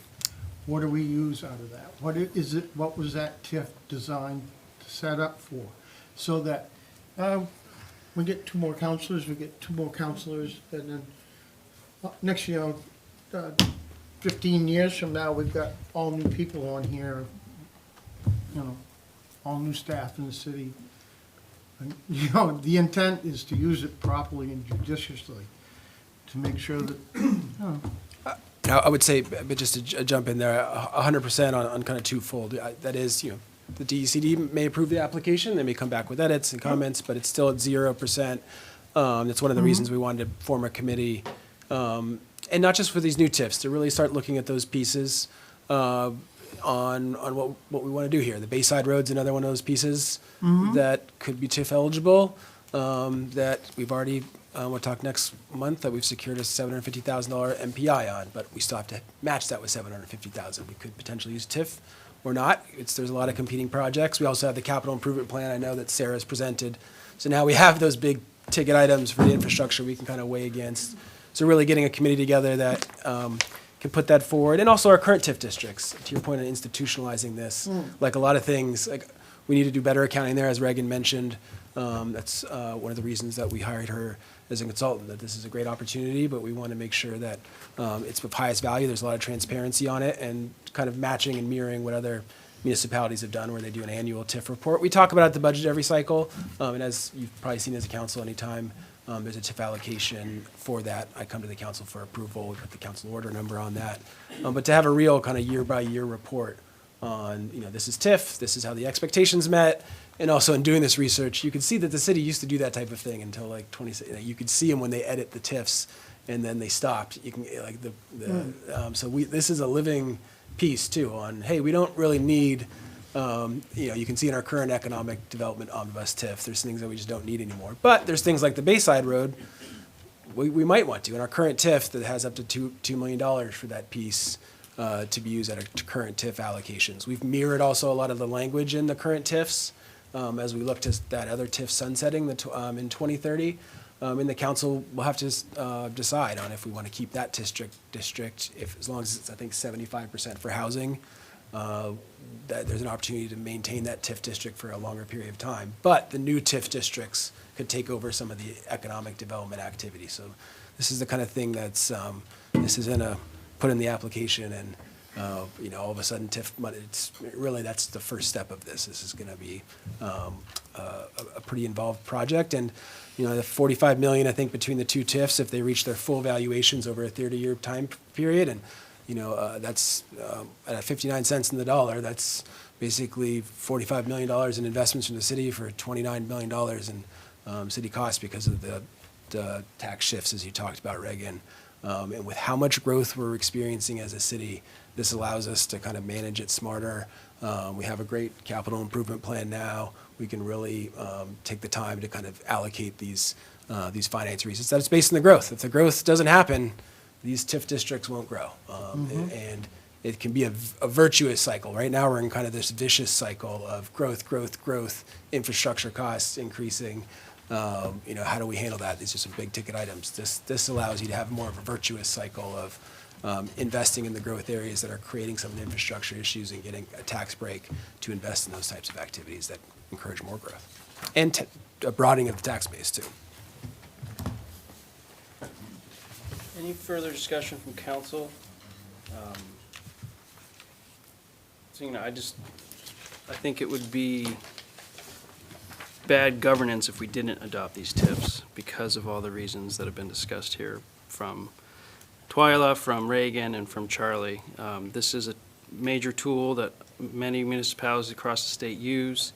It reduces how much the money the state, or it makes sure that we get more money from the state for education, It limits the amount of money the county can take from us, and as is laid out in these, these proposed plans, all this money from the TIF is going towards infrastructure work and all the things that we've discussed. So I think it's in the city's best interest to adopt these TIFs. So unless there's further discussion from council on this matter, or on this agenda item, I'd entertain a motion from any of the council members. Councilor Martineau? Move to approve by council order the creation of the Ellsworth Downtown Corridor Bus MTIF and development plan as requested by the Economic Development Director and the City Manager. And the creation of a... And to move to authorize the submission Nope, of the... nope, sorry. And I think at the end, there's and a creation of a TIF committee. There's two motions. She might be on the downtown one. The central corridor. Down? There's two TIF. Yeah, we got 3 TIF things on there. May I speak to this? No, sir, public comment is closed. Is there a way you can mute him? Okay. No. Amend. I move to approve by council order the creation of the Ellsworth Central Corridor Omnibus Municipal Tax Increment Financing District and Development Plan as requested by the Economic Development Director and the City Manager, and creation of a TIF committee. Thank you. Do I have a second? Second. Second. Any further discussion? Councilor White? I just wanted to say that I'm excited to be able to shelter the Ellsworth tax dollars from the state, from the county, and invest it here. Again, we are a service center that 30,000, 60,000 people that we help to service every day. So we really get the short end of the stick as residents here. So any tool that we have that we can leverage this money and keep it here in our hometown is great. So TIF was it's a lot to learn. I've been here on the council for a year and a half. It's taken me a year and a half. I'm appreciative of Twyla and Reagan to kind of help to educate. But again, I just think it's really important that our tax dollars stay here. They don't go to the state, and they don't go to the county when we can help it. So thank you. Councilor Shea? I'm not opposed to TIFs. I just want to make sure you understand. I know these municipalities that I've been in and been worked in and stuff. It works good. I just want to make sure that this committee knows that we need to make sure that we put something in place so that it gets used judiciously the right way, instead of 10, 15 years from now, even though it could last for 30 years, we could all be changed. I'd like to see that we can take that money and recapture that to use, and I don't want the state to be cutting us short, because everybody here pays some sort of tax directly to the state, and God knows they don't use it right. Okay? And that's as I'm a retired state employee, okay? And I've seen a lot of waste, use, and abuse.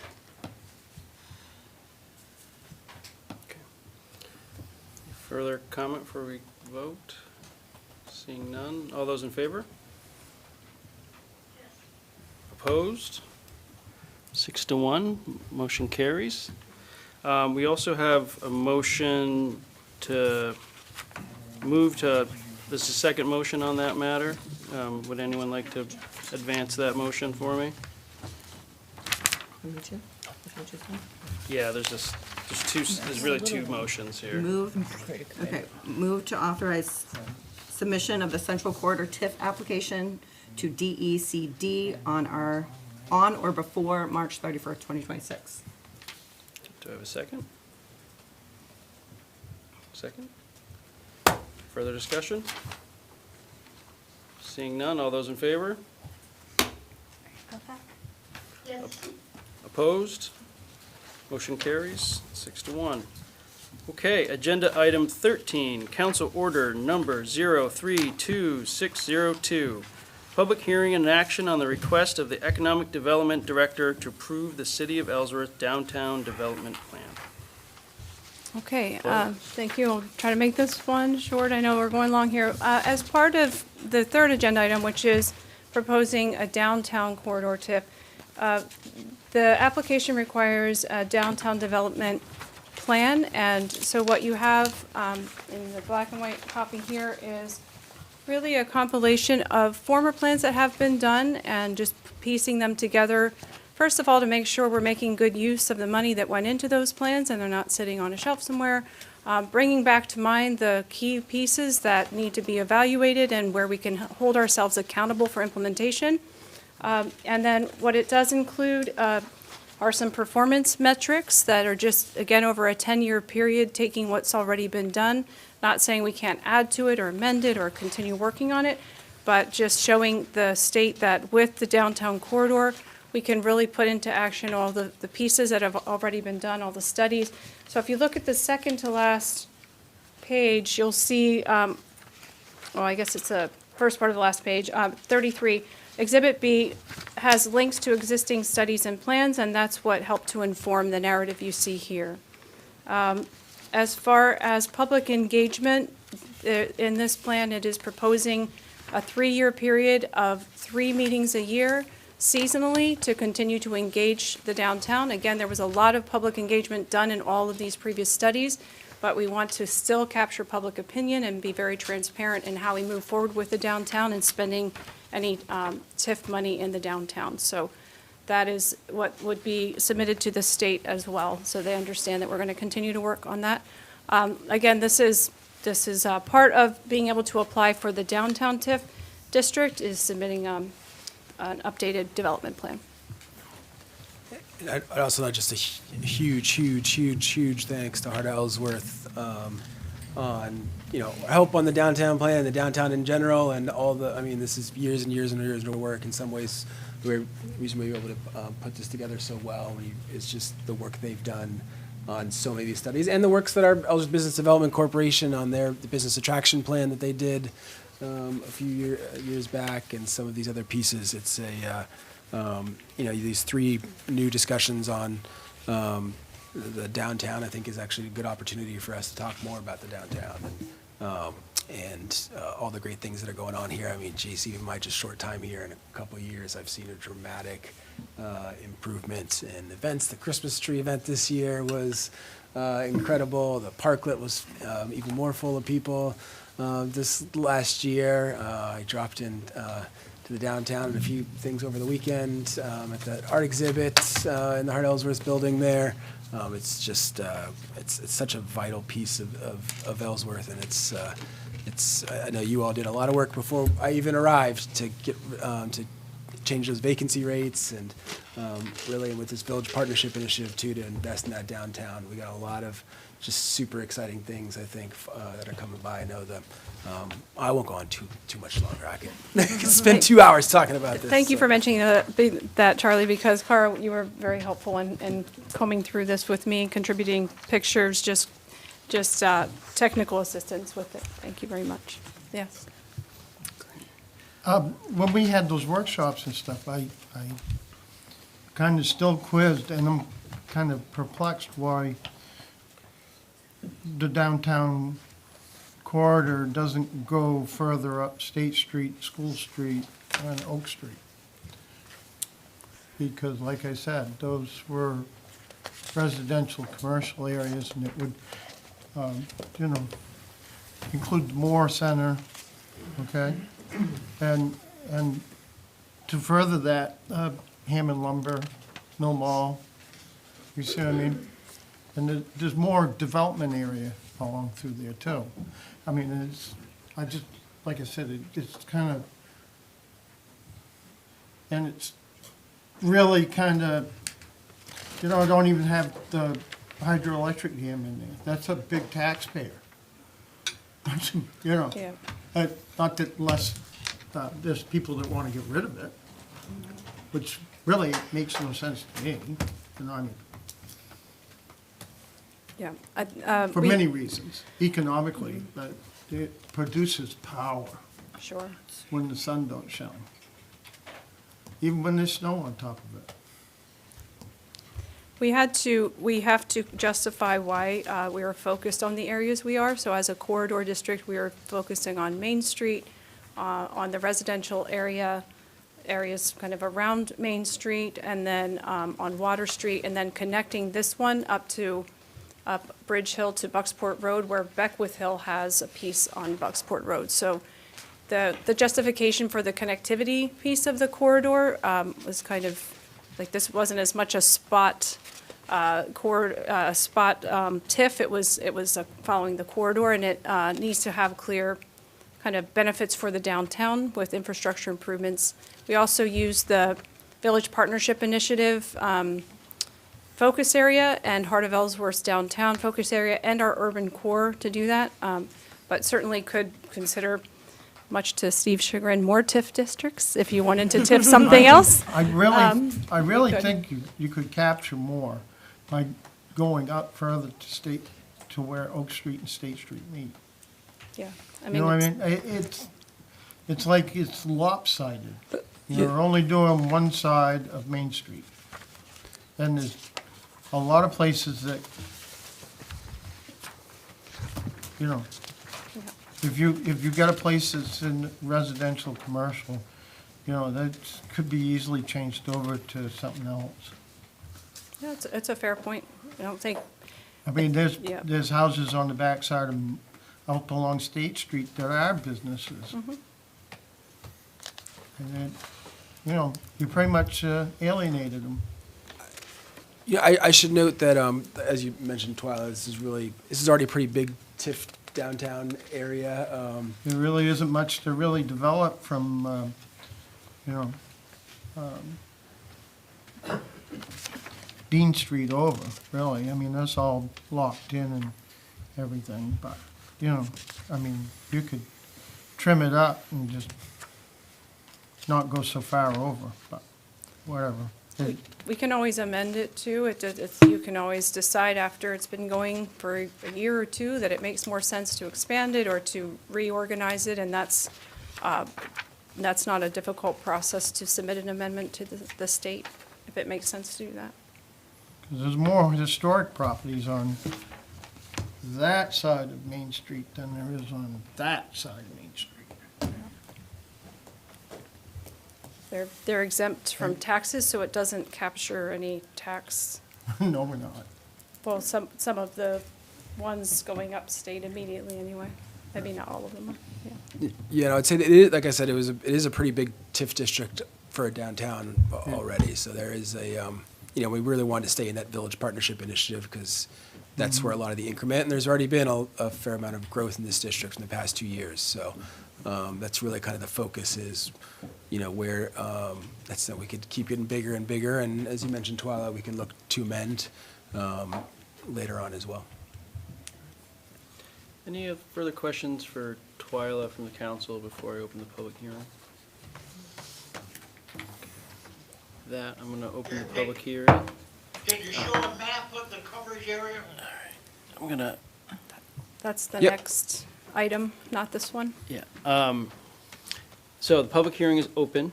If there's anyone that'd like to speak on this agenda item, please feel free to approach the dais. Seeing none, I see Mr. Brooks has his hand up. I asked, can we see a map of the area that's covered by this? And that'll be in the next item, Mr. Brooks. This is just the downtown plan one. We're going to just talk about authorizing one in the next item. So we'll open it up on that one. Okay, great. Any further questions on this agenda item? Seeing none, I'll close the public hearing. How would the council like to proceed? I'll make a motion. I'll move to approve the 2026 City of Ellsworth Downtown Development Plan as requested by the Economic Development Director and the City Manager. Seconded. A second. Any further discussion from council? Seeing none, all those in favor? Yes. Opposed? All right, 5-2 carries. Agenda item number 14, Council Order number 032603, public hearing and action on the request of the Economic Development Director for the creation of a downtown corridor omnibus municipal tax increment finance district. Thank you. This will be very similar to the central corridor, but I do want to point out that this one encompasses 300 properties along or in proximity to High Street. Oh, no, the downtown corridor. Yes. I'm sorry, I didn't change the Down East and Douglas Highway here. It would include, in this case, Main Street, Water Street, State Street, Bucksport Road, as I explained, connecting Beckwith Hill, Franklin Street, Elm Street, Pine Street, Hancock Street, and Dean Street, and it includes 314.5 acres. Creating this district aligns with the 2012 amended Beckwith Hill TIF that foresaw the benefit of a future downtown TIF district. In fact, to the point that it designated up to $100,000 to be ported to downtown development for costs associated with infrastructure improvements in the downtown. And so securing this downtown corridor TIF now allows the city to begin using these portage funds to address immediate infrastructure concerns, like the Bayside Road. That's outlined in the Beckwith Hill Development Plan. So when this TIF is in place, we can immediately begin already using some of those funds if council approves. And similar, this one captures up to 100% of the increased assessed value. Again, it's as much as we want to turn that on. It's again, just having another tool that's available to use, and the uses are very similar to the central corridor. And you do have an Exhibit J that outlines them, but again, they're very similar in design. There are no CEAs with this one either, and any future CEAs would come before the council. Oh, and this one has revenue projections averaging 30 million in tax revenue capture over 30 years, and that's about 1 million per year. So this is a larger proposed district. Again, council decides what percentage is used, and any of the unused revenues, again, in a given year, return to the general fund. And this is the map. And it may be a little, I don't know if you can see that. That big section you see there is Woodlawn, and then it does go up Bucksport Road almost to Christian, well, it does go to Christian Ridge, and it comes down, it captures some of the properties right around the Union River and the bridge there, and then it goes up just past the library, branches over down Church Street to Oak, and then goes all the way over to Dean, down to Water, and then goes down Water Street to Foster, approximately. You can see down there.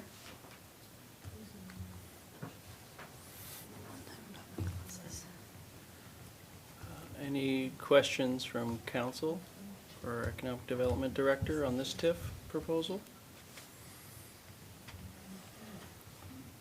Seeing none, I will open the public hearing. If there's anyone that has any questions regarding this, please approach the dais.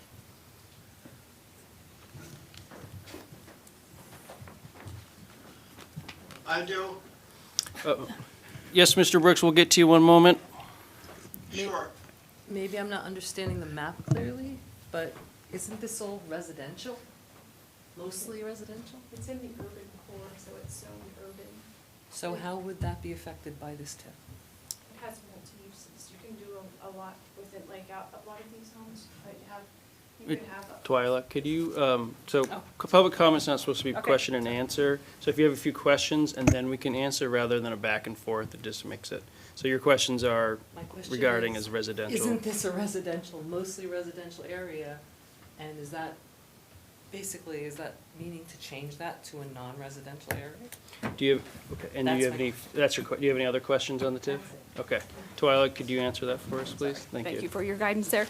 So all of this, if you see in the background, there's a peach color, so that indicates where the urban core is. And so these properties are in the downtown, they're in the urban core and are very flexible for their uses as such. So we're not changing any zoning, it just they're already by design in a very flexible zoning area where you can have businesses out of your homes in most cases. And so it just makes sense as part of a downtown corridor, again, to try to, it goes up to Christian Ridge because it's connecting the Beckwith Hill existing one. And then it, it follows the corridor of Main Street and the residential area to the right of that, and then along Water Street. It's a good question. Yeah. Any further public comments before I go to Mr. Brooks? Okay.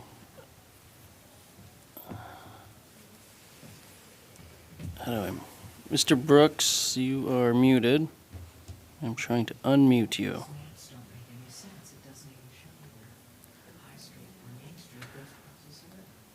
I don't know. Can't unmute him. Mr. Brooks, you might be muted yourself, if you can hear us. There he is. Mr. Brooks? Yeah, I thought you called on me and then something else happened there. I don't know what it was. Well, we got there eventually. I apologize that I don't have any video up. I'm used to Zoom, and this is the first time I've used Teams, and I can't figure out how to get the video up here so you can see me, okay? My 3 questions here.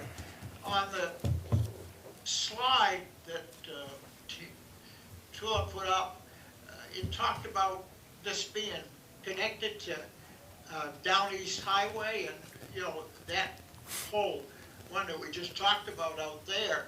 But I don't, with this yellow on the map that's up now, it doesn't come anywhere near up there. Okay. Secondly, it's an interesting thing going on here on Dean Street. 2 organizations have come in just recently bought apartment houses there. Witham bought 2, and I guarantee you, he's not in the apartment house business. What he's going to do is use it as workforce housing for his employees. And then, so I don't know how this continues on out and how that may affect what's going on here. But I'd like to back up. I tried to add a comment, and I'd like to pick up on Mr. Halloran's comments. The problem with TIF money is just the same problem that exists with all tax money, and that is that tax money passed through to projects only yields about 90 cents on the dollar, whereas private money spent on projects yields over $2 in economic return. And so my view here is that TIF money should never be used to support a private project. I understand the tax benefit to the town, avoiding the tax collector on your part with that, and I certainly don't oppose it being used for real public infrastructure kind of thing. But when it's used to anyway support a private business, I'm totally opposed to it, and I amen to Mr. Halloran's comments. And the problem, there's a more fundamental problem here, and that is that using this money to encourage low-end economic development just exacerbates the attitude that the city of Ellsworth has had for a century that I know of, and that is aiming for the lowest common denominator. What we have in Ellsworth is essentially nothing but low-paying, seasonal retail and tourist jobs. And our aim should be to bring in some real year-round, high-paying industrial jobs. And the problem is we keep focusing on this lowest common denominator, and the result is we keep getting sucked down the lowest common denominator drain. And if you want any better example, just look at that view, the achievement view of students coming out of Ellsworth High School. All right, Mr. Brooks, you've gone a little out of topic here, and you're over your 3 minutes, sir. So thank you very much. Twyla, can you answer any of the TIF-related questions?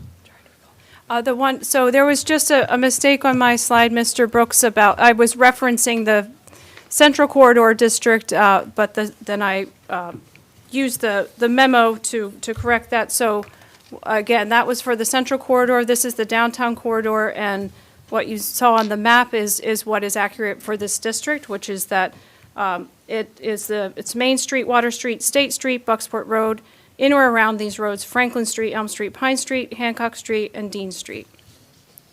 I don't remember if there was another question. I think that was it. Okay, great, thank you. All right, so I'm going to close the public hearing. If you'd like to approach the dais. So, Robbie will sit there. As I was looking at your map, can you move that so we can see that? I was just kind of curious that, we're going, in some of these spots a long ways. On the Christian Ridge Road, there's, as we were talking about business and development, the last time I was here, we were talking about, developing low-income housing in the TIF district that's like in town. To me personally, I think, using up space that's in town where business could be would be ridiculous to put housing. Housing, there's plenty of spots all around to put housing. My question is, in the Christian Ridge Road, there's multiple businesses. Christian Ridge Road's about, a mile and a half, 2 miles long. There's probably 15 businesses on the Christian Ridge Road. The yellow line on the Christian Ridge Road divides the city limits. One side, you can do whatever you want, pretty much. On this side of town, the Christian Ridge Road, you're really limited because you're in city limits. So my question is, how come there's still some fairly good-sized parcels? How come we haven't added in like the Christian Ridge Road to be in this TIF district part? Because there's some big chunks of land still here, or good size that could, accommodate more housing. So just going up that way further. Right. Yeah. Before answering, I'd like to defer to our TIF consultant because she has been working on looking at, she's looked extensively at Beckwith Hill, including Bucksport Road, and may have some comments on that. And then I can comment a little bit on Christian Ridge. Not to put you on the spot, Reagan, but if you have any comments. No, that's fine. No, and so thank you for that question. And so when we're talking about the downtown TIF district right now, I'm thinking I'm understanding your question. There was a particular parcel of land that you are wondering why that wasn't included in this downtown TIF district. I think when the staff was looking at properties that go into downtown TIF district especially, there were a couple of things that you need to keep in mind. The first is that the council just approved that downtown plan, and the downtown TIF district has to follow fairly closely to the outlines of that downtown plan. In other words, and again, people were talking about making the TIF district larger in size, but it really needs to be justified by the planning that has been done and is contained in that downtown plan. Without knowing exactly what parcel you're talking about specifically, I would just say a couple of things. The first thing is that right now, the city is working to capture properties where they're trying to capture and shelter value that has come into Ellsworth, a great deal of value in the past couple of years. These are just two distinct TIF districts. At any time if there is a proposal or if they become aware of a development on another property, the city is going to be well versed in TIF districts, and if it is worth their while to create another TIF district to capture that value that is separate from these two and separate from the other 4 TIF districts that you have, they will certainly be able to do that.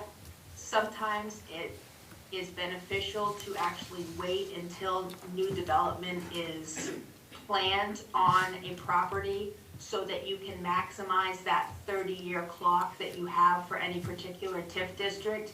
In other words, just including a property that doesn't have development on it, but also really doesn't have any plans for development, might not be the most beneficial thing to do. Instead, you can just create a separate TIF district if that new development is ever realized. So again, to maximize that 30-year limit that you have on any TIF district.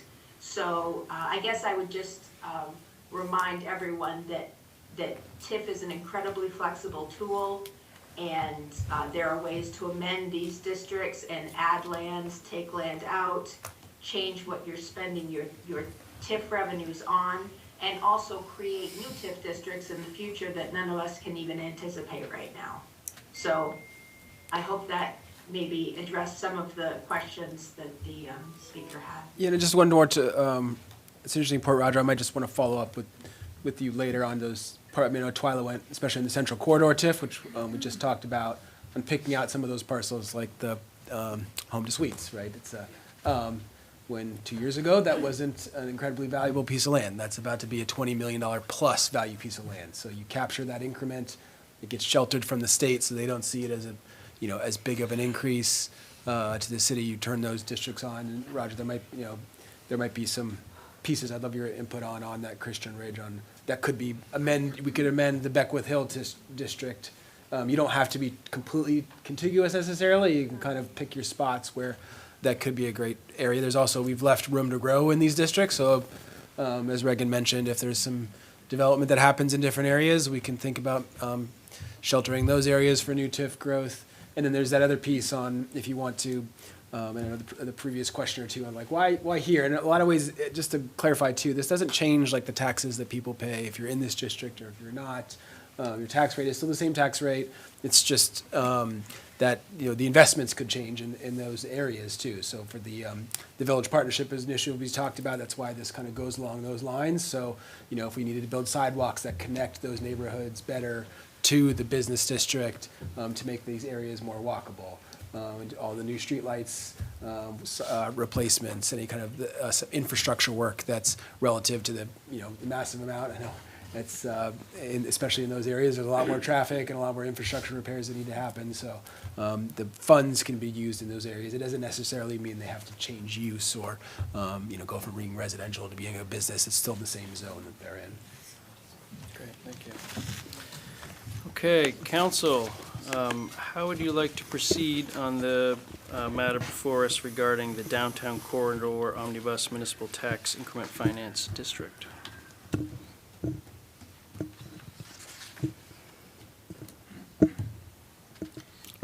We have suggested motions, if anyone would be interested in Tabitha. Yeah, I'll make a motion. Councilor White. Move to approve by council order the creation of the Ellsworth Downtown Corridor Omnibus MTIF and Development Plan as requested by the Economic Development Director and the City Manager. Second. Second. Motion is second. Further discussion from council? Councilor Shea? I think if this passes, we need to sit down with the committee that's going to be working with these TIFs and look at the other areas on the other side of Main Street to add to it, because of the values of the properties and stuff.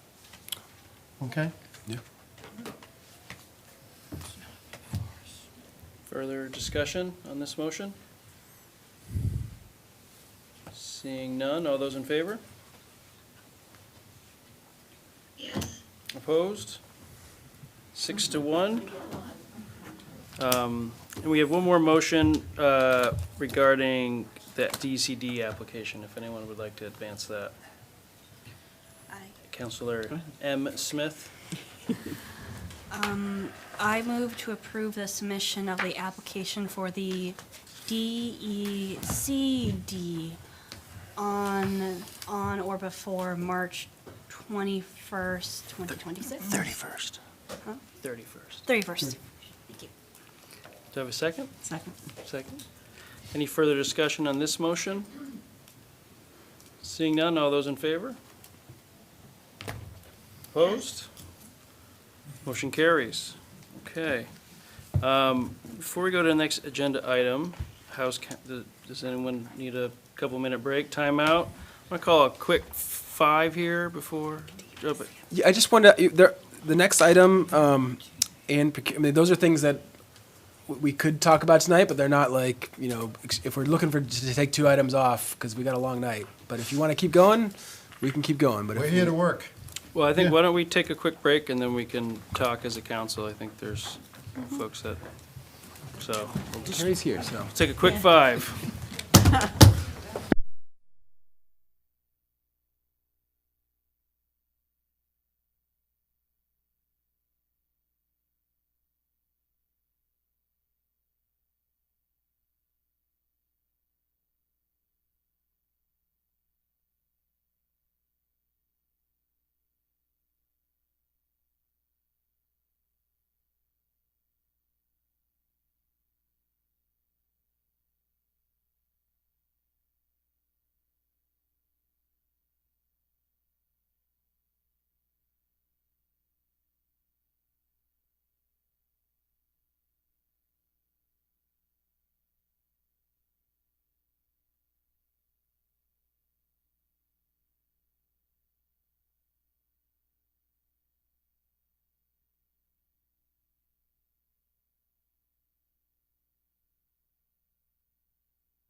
The restoration grants.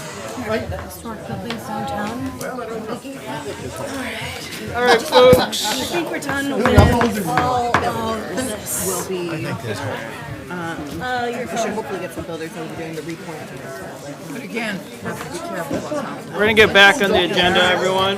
I didn't touch it, I didn't do it. Council Order Number 032604, Public Hearing and Action on Amendments to the City of Ellsworth Code of Ordinances, Chapter 34, Personnel Ordinance.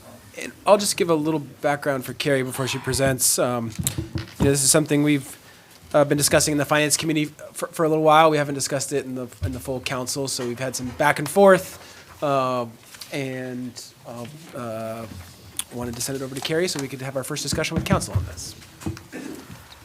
Good evening, Carrie Taylor, Human Resources Manager. As Charlie mentioned, this isn't a topic that we have been discussing with the Finance Committee. We wanted to bring it to the full council at the recommendation of the Finance Committee. So I'm just going to go through the memo really quick to give everybody some background before we start with questions.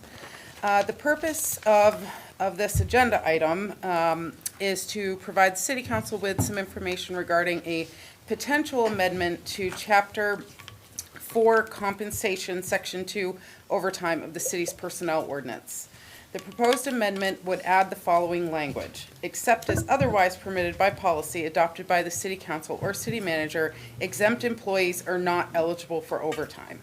This memo is intended to outline the background of the issue, explain potential implications of the amendment, and provide consideration for the council as it determines whether or not to proceed with the proposed change. So currently, under the Personnel Ordinance, employees whose positions are classified as exempt are not eligible to receive overtime compensation. This approach aligns with common wage and hour practices and reflects the expectation that exempt employees perform the duties of their position regardless of the number of hours required. However, for several years, the police department's administrative staff, which consists of the chief, deputy chief, and captain, have covered patrol and dispatch shifts during operational staffing shortages. When performing these duties, they have been compensated with overtime pay. While this practice has occurred operationally for some time, it is technically inconsistent with the current ordinance language, as these administrative positions are classified as exempt employees. So the matter was discussed with the Finance Committee prior to coming here tonight. During this discussion, several points were noted. The use of exempt police administrators to cover patrol or dispatch shifts can provide operational flexibility during staffing shortages.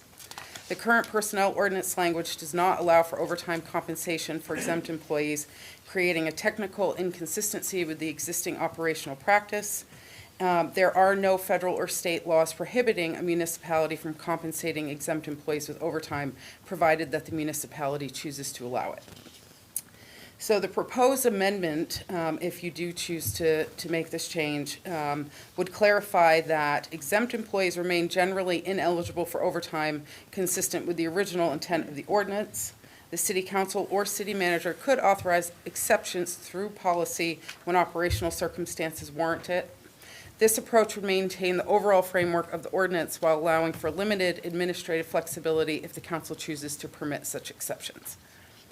Some of the considerations we wanted to mention, so there are some advantages to this. So if we do make the change, it will clarify and align the personnel ordinance with current operational practices that have been developed within the police department, provides flexibility to address staffing shortages or emergency coverage situations, establishes a formal mechanism for authorizing exceptions rather than continuing a practice that technically conflicts with the ordinance language. Potential concerns of making this change are allowing overtime for exempt employees could be viewed as inconsistent with the traditional purpose of exempt classification, which is generally based on salary rather than hours worked. Establishing exceptions could create expectations for overtime eligibility among other exempt employees in the organization. Depending on how frequently such coverage occurs, the practice could create additional personnel costs for the city, and policy-based exceptions may require clear guidelines to ensure consistent application across departments and avoid potential perceptions of inequity. So the issue is before the council, to determine whether the personnel ordinance should remain unchanged or be amended to allow for limited exceptions to the prohibition on overtime for exempt employees. The proposed language is intended to address an operational practice that has developed over time while preserving the overall structure of the city's compensation policies. The council may determine whether to adopt the amendment as presented, modify the language, or maintain the existing ordinance. Manager Pierce? Yeah, I should know, this is kind of we've had some robust discussions in council. I think we've all, and I know Steve always gets mad when I talk for him, so maybe I'll let him. Yeah, I can talk for myself, Yeah, don't worry. But, kind of, hey, why is this happening? That's why we're bringing it forward. Carrie and I had had a lot of pre-discussions on kind of a past practice. And, we sort of decided under our current, we're going to let this go through the fiscal year, but, we really need to see what council's thoughts are for this. I kind of first blush, there's some fairness issues here on managers and other departments. But when you see the salaries in the police bands, and there's, we have employees that are making over $100,000 more than one of our managers. And so when you see that, I've never seen that kind of compression or collision. And this is for taking shifts. This isn't like the chief wouldn't be getting overtime for being here. This is for a very designated piece. We talked a lot in the kind of finance committee meetings about, hey, this they've had some unexpected absences. And that's what's triggering a lot more overtime, allowing some of the folks in the command structure to take shifts. We did look around to other municipalities. Mr. Halloran did as well, and noted that some do this, some requested it, and the city councils or the managers didn't move forward with it. So there's definitely some mixed opinions on this one. And we wanted to, the finance committee isn't a decision-making body. We had some good discussion there, but felt it was important to start bringing it to council to take questions, and we can, bring it back to maybe on a night when there's more time. I know we've got some more agenda items as well, but did want to just bring it up with council. I have a question. It's just the intent of this isn't quite clear to me. This request is asking us to accept or reject a language change, okay? Not to decide whether or not salaried police officers get to have overtime or not. Is that correct? It would give me the authority to issue that exemption or to basically allow for it to occur. However, but is it the city's position that this has been going on inappropriately, and if we do not authorize this language, that will stop? Correct. I think that the council decides not to move forward with this language, I would have it stop effective July 1st of the fiscal year moving forward. Okay, I just wanted to make sure. sure. But if the council did decide to move forward with the amended language, I would feel comfortable, and Carrie and I both, that's one of the reasons we brought it up, that, hey, and this has been happening for, I think, decades. This isn't like a new piece. We felt that under our current authority, we're going to continue it as a past practice, but also bring it up and codify it into ordinance. We did also hear this is supported by their union as well. They do an incredible amount of hours and shifts, and so this isn't a huge amount of dollars either. They're not taking an incredible amount of shifts here. So that's part of the piece as well. Just to clarify, the union was in support of this proposed amendment? Correct. I don't know about the proposed amendment, but they're in support of continuing. It helps them. I think as they mentioned a few times during that, I don't mean to speak for the police now, but that, it's changed. There used to be a time when a lot of folks were taking the overtime, and now the younger generation, values some time off a little more, and there's been some paternity leaves and some other pieces, and it's kind of creating, so being able, it's not a huge department, it's 21 police officers. So when there's some absences, a couple, a little bit of turnover, a couple paternity leaves, there's not like the remaining union shifts. Like it's a smaller pool to kind of pick up those overtimes. So it was within management rights for them to force overtime on those individuals, but it can provide for higher esprit de corps and morale if kind of the command structure is always also taking up those shifts. Counselor N. Smith, your hand's up. Yes, thank you. I've a couple of thoughts on this and a request. This is, I think, the first time this is being heard outside the Finance Committee. We've had it at least 2 times, if not 3.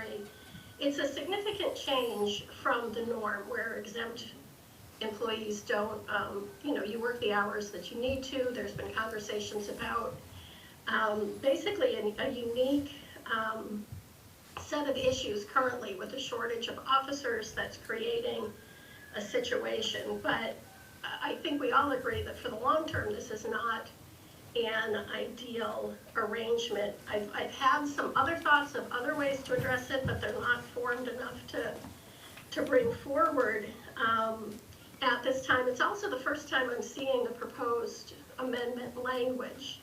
And I'm not going to make the tabling motion because it's non-debatable, but I will say as we continue this discussion that I'm inclined to ask that we table this and allow for more time to be able to work on possible solutions for what should not be a long-term problem for the police force.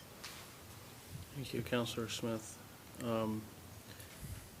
Yeah, I think following up on Counselor Smith, I just don't think I'm ready to make a decision on this, but I know it's important. We have a budget season coming up right now where we can maybe dig in more to this, get a better sense of how it impacts the budget. And yeah,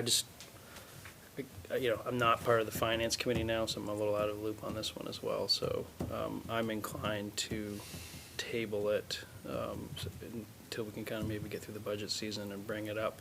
Well, until July 1st is the deadline, Charlie. If we table it with the status quo, continue until we addressed it. Correct. I mean, that's also a self-imposed deadline. That's, Yeah. No, but I think that's helpful. Counselor To be O'Halloran? clear about that deadline,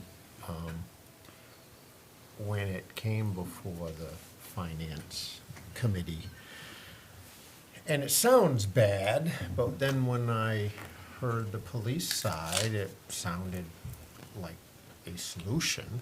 I don't like this per se. I don't know who's worked on this, and I know there's a lot of work to it, and I know there's no real clear language that you could come up with, but when I heard the police side, I heard the city manager's side first, then I heard the police side, and I'm like, well, wait a minute here, it's a different world today. I don't like this tool, and I don't know what the solution is, but the first time we heard it at the Finance Committee, I just made a suggestion that let's leave things alone until June 30th, and the city manager agreed. So we had some time to play with it, and to your point, it's self-imposed, but it's been going on forever, and if you look at the reports, I noticed some other management in other departments have gotten overtime. I don't know what it was for, but when you look at the earnings reports, there are some management people that have got a little bit of overtime. So I'm like, all right, maybe there's something more to that, I don't know. But I'm afraid that there's got to be some tool that's not as broad as this tool to work through this. I don't think any department head is going to want to call the city manager on every overtime deal coming up, but I wonder if there's not some semi-annual or annual thought of offering a department head, depending on personnel, an exemption for 12 months or what have you. Because this is one of the things that I learned when I dug into this. It was one department, the union went to management and said, we're tired. We want the deputy and the chief to take shifts because we don't like all this overtime. It's a younger version's life today, a younger person's life. And so this particular department said, tough. You guys are union. We're just going to force it on you. and they wasn't willing to help. And the more I hear about this, the more the city management at the police department is trying to tow the wagon. They're not trying to take anybody's overtime. They would like to have it simple and be staffed adequately and so on, but it's hard to be staffed adequately financially. And, you know, you've got to overpay to get anybody that's interested today. So it's a big problem that I don't think that one broad brush can fix. I think we need to, sure, we've got to do something, but there's got to be a tool in the toolbox that could balance this act, because you don't want somebody bending the rule. Like, for example,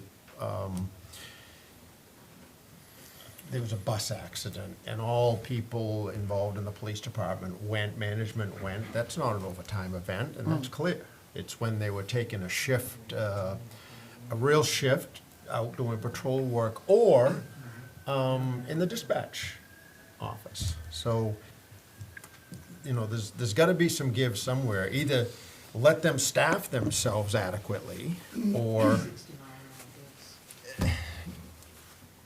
allow some flexibility here. But I don't think we need to broad brush it. I don't have the solution, but it is a problem. Well, I think what I think that's a good idea, because if asked to make a commitment to this language change today, I would tend not to support this. Exempt employees that get overtime is a concept, a slippery slope concept. It's I'm not questioning the motives of the police force. This is just a given in police work, as it is in hospital work and several other professions. But I think tabling it and talking about it more, at least from my perspective, I can't support the way it is written right now. I think, Councilor Shea? It is a slippery slope. Exempt employees aren't allowed to get, in state government, aren't allowed to get overtime. Once you get to a certain pay range, and you're a director or deputy director, or whatever your job title is, that's it. But, and we made an exception so that, but when you do that for one, when dealing with the unions and stuff, you're always going to have, you got to have it fair and equal, fair and equal, fair and equal. So if you do it for one department, you got to do it for the other. And we need to have more of a discussion about this before we really change the wording from what it originally is. So with that, I'd like to make a motion that we table this, take it up in the workshop. Second. Second? All right, we got a motion to table and a second. There's no discussion following a motion to table. All those in favor? Yes. Unanimous, okay.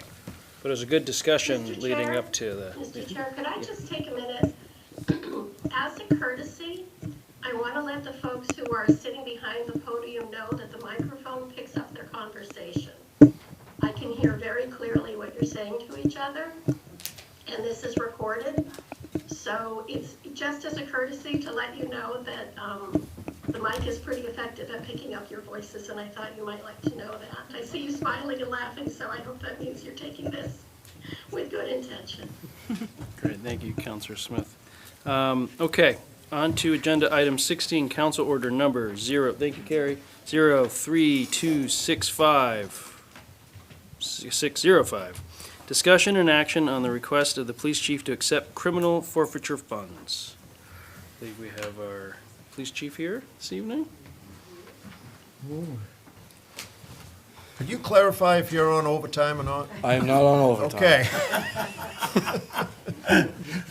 Just having a good time. You're doing You're on good time. So the packet that I sent out, so basically this is a formality like we talked about, somebody talked about earlier. We had a drug bust that we were involved in back in '24. out of the Hawthorne Inn. Part of that, some drugs and cash were seized. Fast forward to now, it's been all adjudicated, and they have awarded $566 of the drug funds to the Ellsworth Police Department, which requires the governing body to sign off on that, which is you guys. So really all I'm asking for is a signature, probably from the mayor, so we can get the funds back to the police department. Great. Is there anyone on the council that has any issues with us receiving this money? No, but could I just ask a question? Do you have to do this every time? Yes. That probably might bear looking into too. Let's blame the state. Not that we don't love having you. We'll blame the state for that Pretty one. good that you brought some money in. Yeah. Well, if that's the case, if I'm not hearing, I'd entertain someone to make a motion on the suggested motion, so we can kind of move this one along. I move to approve the request of our police chief to accept criminal forfeiture funds. Second. Okay, all those in favor? I'll sign whatever you need me to sign. Take your money and run. Of course, this means you take us to dinner, all of us. It's only $500. Well, it's a small dinner then. What's the date, 16th? Hey, every little bit counts, you know what I mean? And kudos to you and your officers for, getting this stuff out of there. You know what I mean? That's good enough. There you go, chief, thanks. All right, thank Don't spend it all in one place. Okay, the council order number 17, 032606, public hearing and potential action on amendments to the City of Ellsworth City Council remote participation policy for subcommittee meetings. We have Deputy Clerk. Hi. So there have been some recent Finance Committee meetings that have been canceled due to snowstorms. So there was a question raised about the ability to conduct these meetings remotely, similarly to tonight. The city attorney advised that the current policy is legally sufficient to cover council subcommittees. However, clarifying the language by explicitly including them would be advisable. So I reviewed the policy, incorporated the word subcommittee pretty much, and he reviewed it and agreed that it was adequate. Great. Any questions for Ebony from the council in that regard? This matter is noticed as a public hearing, so I will open the public hearing. Anyone in the public would like to provide comments on this may approach the dais. Seeing none, I will close the public hearing. Council, how would you like to proceed on this request? I'll make a motion. Move to approve the amended City of Ellsworth City Council remote participation policy as presented. Second. Second. Any further discussion from council? Seeing none, all those in favor? Yes. Unanimous. Thank you. Ebony should do all the motions.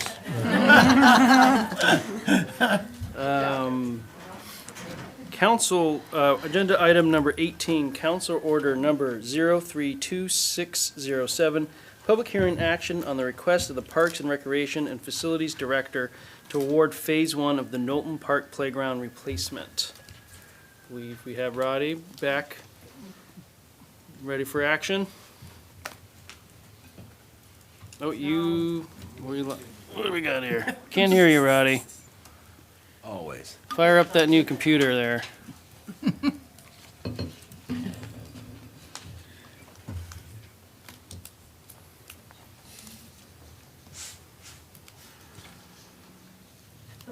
How about now? We got you. Tech wizard. Yes. Sorry, I'm muting my computer so we don't get an echo. I apologize. I still blame IT. It's their fault. So, a little bit of background here. Back in September at the Autumn Gold Days, we had a really, really fun event where we engaged the community youth into a playground needs assessment. Anybody under the age of 12 was allowed to participate and identify their favorite playground amenity from a selection of 20 different photos that I found online. The community identified their favorite potential playground amenity, which was a cabled system climber. I put that out into an RFP as phase one with the hopes of acquiring that implement this spring and having an install ready to go when the Knowlton Park playground opened just before Memorial Day weekend. And I also rolled in as phase two, a comprehensive playground replacement. For those who don't know, the existing Knowlton Park was built around the existing playground that existed before the Knowlton School was taken down. That playground is now 23 years old. The expected life of a playground is about 15 years before you run into implements being discontinued, non-repairable, they're falling apart. The industry does not recommend going beyond 15 years. So we're 7 years beyond that, approaching 8 years beyond that. We put out an RFP for phase one with the hopes of installing that implement and then using that as the centerpiece for a fundraising campaign for phase two. Phase two would, like I said, would be that entire replacement of the playground, which would have us breaking ground in spring of 27. We had 6 vendors respond, only 5 of them responded by the deadline. I had some visuals and schematics included in the council packet for your review. And we had a scoring committee that was comprised of the Rec Commission, myself, and Brittany Merrill in the planning department. We scored Game Time, which is a Playcore company, as the highest score based on a number of different factors, cost competitiveness, overall play value. That's a fun thing we've learned, play value, as well as inclusivity and their flexibility and willingness to collaborate with a community committee to help design the actual finished product. They also, a little side note, Game Time was the company that put in the playground that exists there now. And they also installed the playground that's at the elementary and middle school currently. So the intent was to recommend procurement of that cabled system climber identified back in the spring by the youth of the community to have installed this spring, but given our current financial state and some overages within our cost center, I don't believe it's in the best interest of the organization, nor is it financially prudent to recommend moving forward with that until we take care of some of our other overages. So I'm passing on phase one, but in respect of honoring the RFP that we put out and the hard work of the vendors that responded, I'm asking the council to allow the city manager and myself to draft a letter of intent and award, I guess we wouldn't be awarding a bid, but I'd like to move forward with notifying Game Time that we would like to move forward with their proposal and collaborate with them over the next year to design, fundraise, and eventually install a playground for a replacement at the Knowlton Park in the spring of 27. Thank you. Any questions for Roddy from council? Councilor Halloran? Is there any duplication in this proposal to what the Rotary just did at Demaya Field? Or are they separate? In other words, are we duplicating anything that they just did? Not that I'm aware of. Have you been there? I didn't study what they did at the Rotary, what the Rotary did at Demaya Field. I don't believe it's the same component. It's just something that I wouldn't want to duplicate what they have done. Like to do something different than what they have done. Just so kids had two places to go with two different kind of play sets, if you will. Yeah, no, understandable. And full transparency, I did not research what was done out at DeMeyer Field. That was not a game time install. I don't know who the vendor was, but that didn't come out in my conversations with any of the vendors in the RFP this time around. I just wouldn't want to duplicate what is already available to the youth. Counselor N. Smith, I see your hands up. Thank you, yes. I appreciate Councilor Halloran's comment, except if what's duplicated is the super-de-duper awesome, most bestest play equipment, and then maybe it is okay to duplicate it, but it's a good point. The question I have, looking at your outline, where you're looking for an allowance for city staff to issue this letter of intent with the vendor to have continuing discussion around conceptual design, engineering considerations, refined cost estimates, and budgeting strategies. Is that all things that we would expect them to do without compensation or in anticipation of a contract next year? So they presented a proposal, and I met with all of the vendors in person at Knowlton Park. And I was very clear that the history of playgrounds in that space was very much community driven, going back to the jump playground that was the wooden structure, and then the one that's there now. Both of those move forward with a lot of community engagement, and that's a spirit I don't want to move away from. So I was very, very clear with them that I wanted them to give me the best that their company has to offer, with the understanding that that's not necessarily where we're gonna move forward, but I want to get an idea of like the flavor of what they have to offer, and the intention is to create a community committee that would work with the vendor to alter what they're offering as far as the amenity goes. I want to be clear, the idea of like engineering and design, the footprint in the space has already been created, so there's not like a whole lot of site work that needs to be done other than removing what's already there and maybe like fine tuning the grade so that it's somewhat level. So when it comes to engineering, I would use that term loosely. Okay. All right, so it is a reasonable expectation for them to do the things you've outlined, looking towards next year's construction. Okay, thank you for that. Yep. Thank you. Any further questions for Roddy regarding this matter from the council? Councilor Halloran? What's the end number of this thing? There's so many numbers here. What's the end plan? So the Total number? The number that Whole came, thing. what was that? What's the whole project gonna cost? So we're not 100% there. I am not asking for approval to expend funds. I was Nope. asking for the companies to give us a design and give us a rough idea of like, what am I looking at? What would that cost us?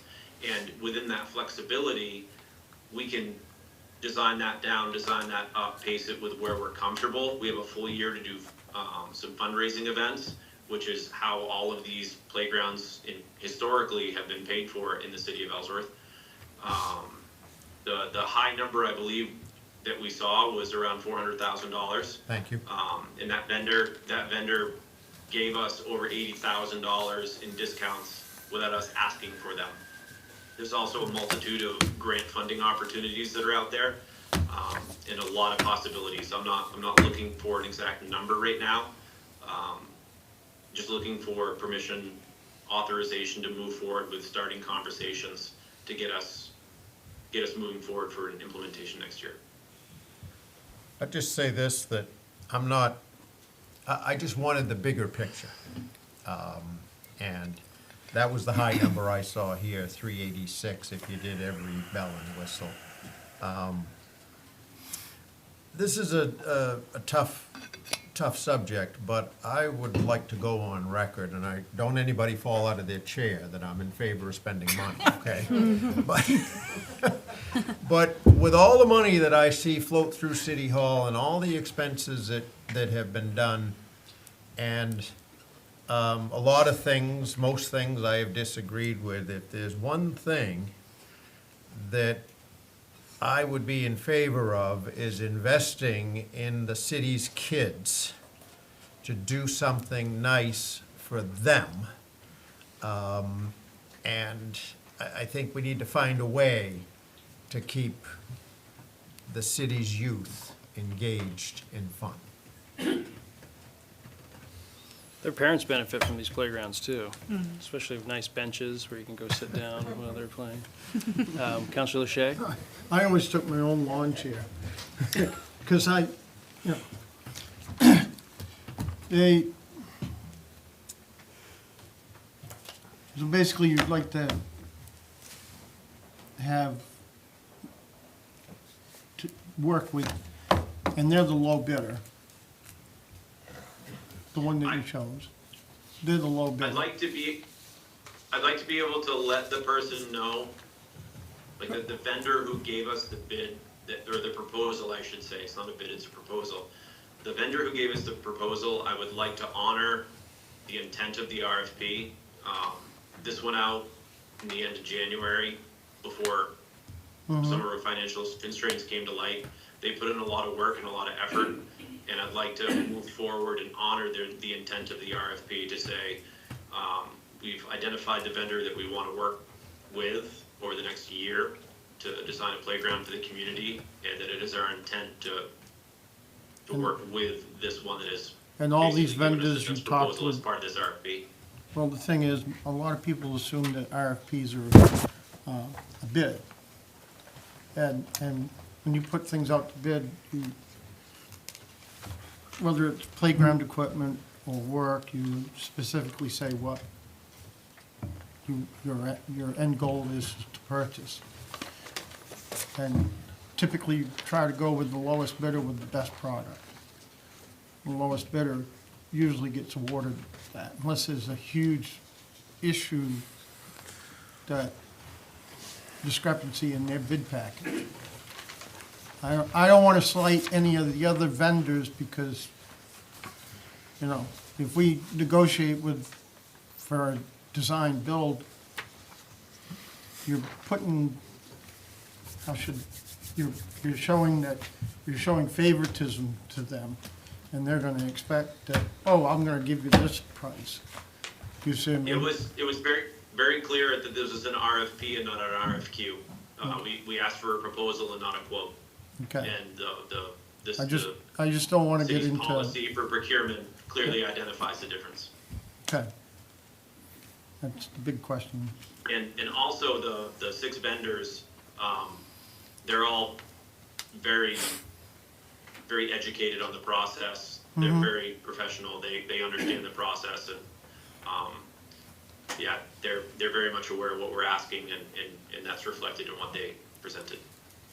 Good, because I want the kids to have, it's going to sound like if anybody was in the military, I want the kids to have the best product, but it's going to be by the lowest price. But they're going to have fun, I mean, that's, I want them to be safe too.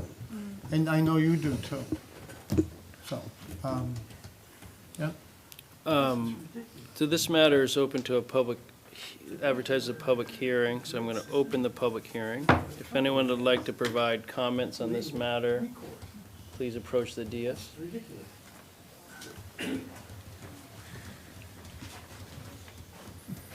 Sorry, I hate to prolong this at all. I think it's an awesome idea, but I know that we have equipment that we haven't used.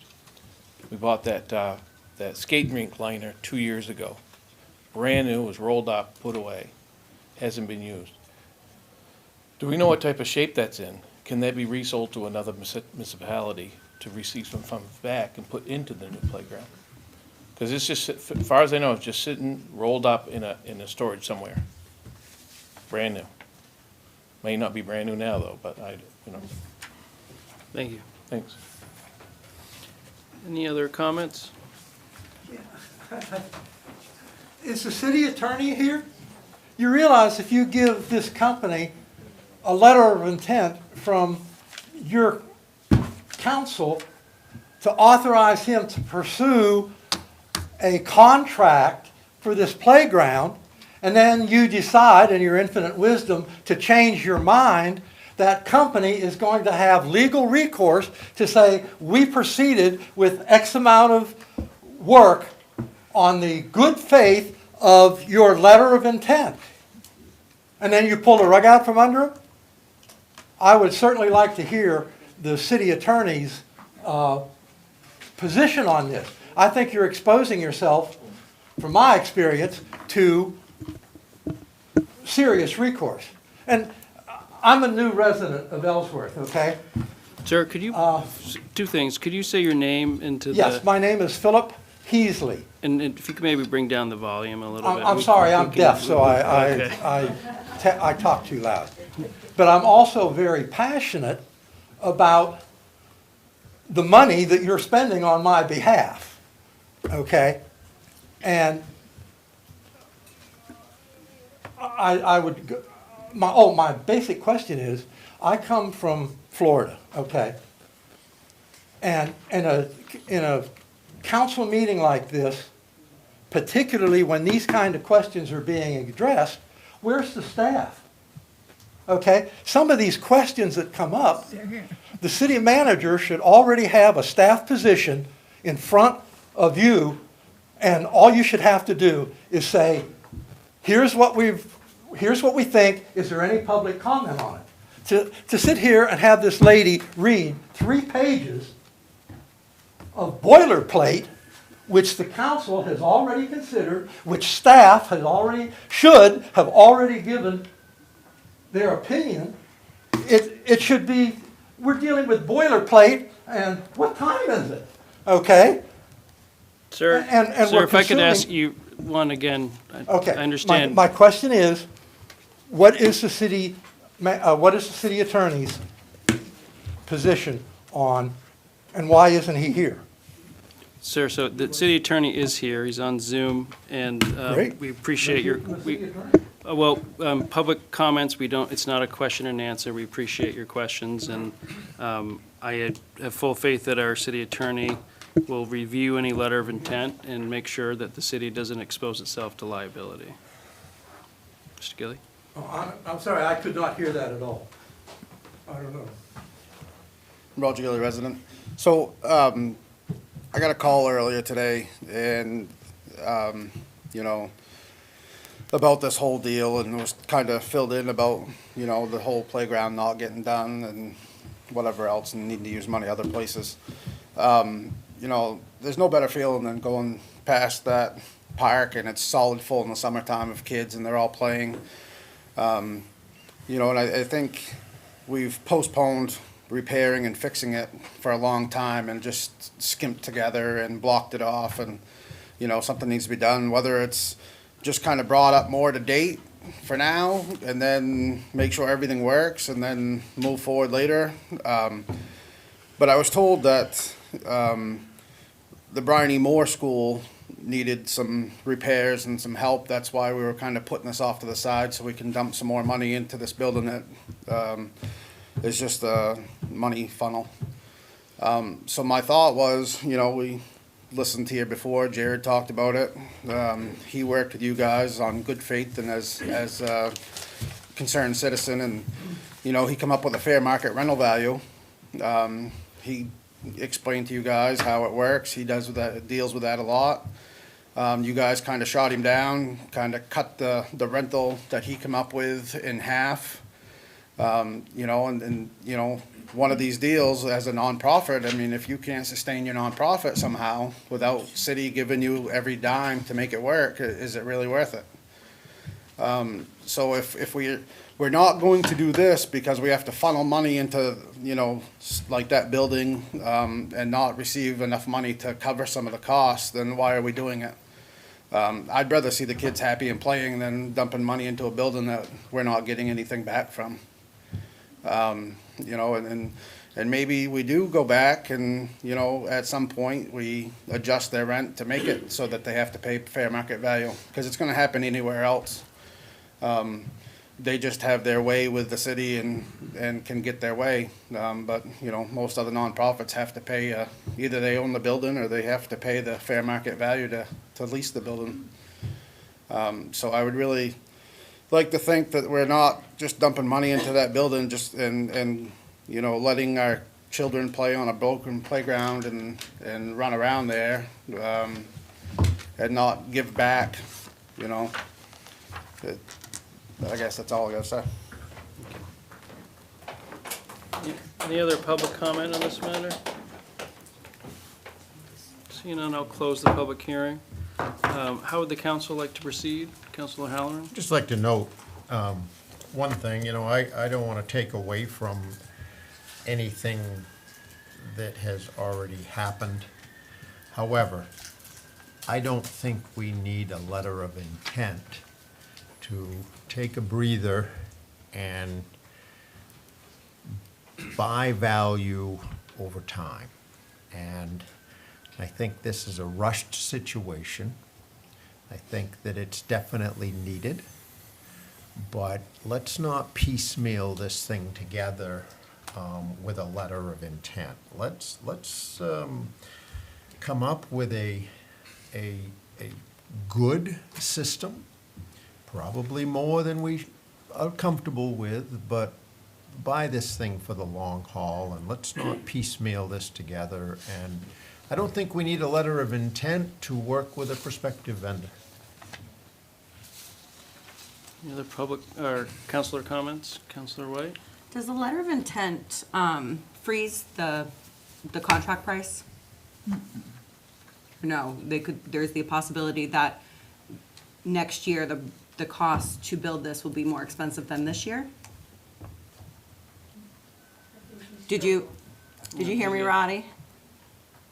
Yeah, no, the idea was,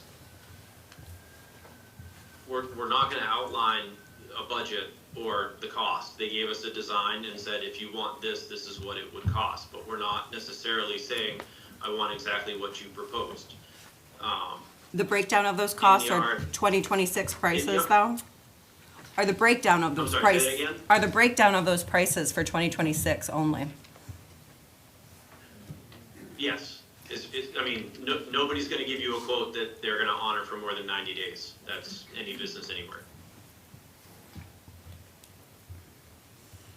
Councilor Martineau? Not to have the roof falling, but I kind of agree with Steve. Oh, my goodness. Well, just. Is there a medic in the house? Well, the thing is, I really don't understand what this hopes to accomplish. It seems to hope to accomplish some setting of expectations, whether that's legal or just emotional. I'm not sure. I mean, if you can get a letter from them saying they're willing to talk to you and do everything and talk about engineering and design, but don't expect you to come through with a quote at the end of it, I think giving them a letter of intent actually communicates obligation that may not be there, that may not be ready to give yet. There. Yeah, go ahead, Ryan. I think the way this process started was to be able to identify a vendor that would give us a playground implement that we would install this spring. And it was crucial that whoever installed that piece was the same people that we worked with for next year to replace the remainder of the playground, so that the amenity or the structure that they gave us was cohesive and compatible with what was going to be built around it. The recommendation to not move forward literally came about within the last 2 weeks, when we started looking at where we're at financially.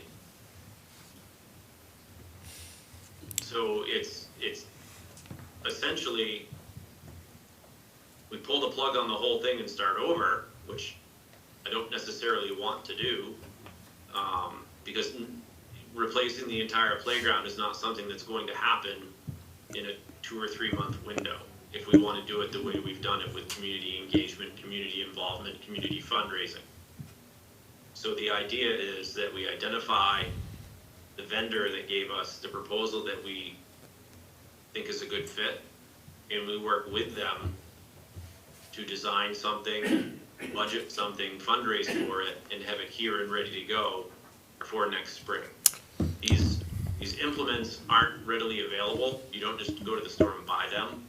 They're 60 to 90 days out. And if we really want to like have quality conversations with our community about what it is we're trying to build for the community in this space, it's going to take time. You know, I'm just hearing the council, and you know, I know we have some other pieces here. I think I'd like to table this for a bit to talk a little bit more. As Roddy mentioned, you know, we were hoping to move forward with this. This is going to be stage one on a piece. We're able to do that. Felt that we'd like to kind of still start talking with this vendor about the longer term pieces of this concept, but I understand the frustrations or the concern with the motion. So let me go back to the drawing board a bit, look at our budget. I know if Councilor Halloran is saying that this is something we should invest in, like what can we figure out to, you know, this is an important piece. But I want to have a little more time to consider these options before there's any motion. If I could add to that one thing, it's always less expensive to do it one and done than add and subtract. You gotta bite the bullet. If you're gonna do it, bite the bullet and get it done. I'm not saying bite the bullet today, but do it one and done. Councilor Shea? I voiced my opinions about the RFP. I don't want to have any vendors or anybody potentially bidding thinking that they're going to get it. I think we need to table this. You've got numbers that was from the RFP. Parks and Rec can sit down with you and the city manager, and we can put an RFP in, but my motion is to table this. We have a motion to table. I have Councilor Smith and Smith's hands up. I'd like her to be able to chime in real quick. Thank you, I appreciate that. Before we move forward with the tabling, as Charlie, I think this is the right move, what Charlie is suggesting to step back and reposition. But I think, I guess, and while you're doing that, one of the questions that we'll be looking for, that I'll be looking for answers to, is that concept of what level of obligation comes with a letter of intent. I think having located or having decided on a preferred vendor makes sense for those conversations, but if we're talking about a letter of intent, it seems to create an obligation. So clarity on what the vendor would need from us to know it's worth their while, and what we can do, and what the levels of commitment are that come with different opportunities would be helpful when we do bring this back. Thank you. It's just to follow up. It's a shame we can't move forward. It is. It's really a shame. But these things happen, and am I to understand that we have to repair a school instead of do this? Is this the deal? Okay, so there's some things you can't control. So we're looking forward to next year, and if the roof flies off Ellsworth High, you know, we're right there again. So that's why I don't really see this as an effective step in this process. Put it that way. We have a motion on the table or a motion to table on the table. Yeah. Second. We have a second. All those in favor? Opposed? Tables have it. Thank you, Roddy. Thanks, Roddy. Thank you. Council agenda item number 19. Council order number 032608, discussion and potential action on our new City of Ellsworth procurement policy to govern requests for proposals, requests for information, requests for bids, and requests for quotes. City manager. Yeah, I'll Sorry. That's okay. I know we're getting, and we got Now I'm just old. a few additional ones that we want to get to too, although they're kind of related to this too. I've noticed since coming into the city that, our procurement processes are often some of the things that trip up, that, where you look at the current policies, they're sort of designed for a very different time, really mostly geared towards bids, not for the whole range of RFQs, RFIs, RFPs, very specific steps and guidance. It's one of the reasons that last December we decided to move forward with the new procurement system so that we could stop this, emailing Word documents to edit and then back and forth, and then they get, they disappear forever. You have to build them all from scratch. We do that over and over and over again. Then you got to create committees. Those committees are going over Excel sheets, shipping them back and forth. And I want a much more robust, logic-based procurement policy that can make full advantage, especially when you use a modern procurement tool like we're onboarding here. We're going to be able to do all of this digitally, keep all of the scoring online, and really build a much more robust policies and procedures and trainings for each one of our staff that have procurement possibilities, so that we can really button up this process perfectly. It's it's a key piece besides staffing that, in many ways, government is just a pass-through entity to services or supplies that we procure, and to get the best value for the citizen, having a really robust procurement policy that's trackable and longitudinal, so you can see how contracts and procurements change over time is super important. So there's a few things, we're not, I'm going to get a full policy for you all to look forward, so we can we'll probably do a couple rounds of this. I'll probably start bringing it to Finance Committee a little more often. We've already had some conversations of this. We were already training on the new procurement system. We're going to start at least being in a digital form now, so that there's things like when any questions and answers can happen within the system. We've seen that before, come in and say, hey, I talked to so-and-so and they said this, or, that's not an auditable activity. And, having it all in the system, did you ask the question in the system? Did everybody have the opportunity for that?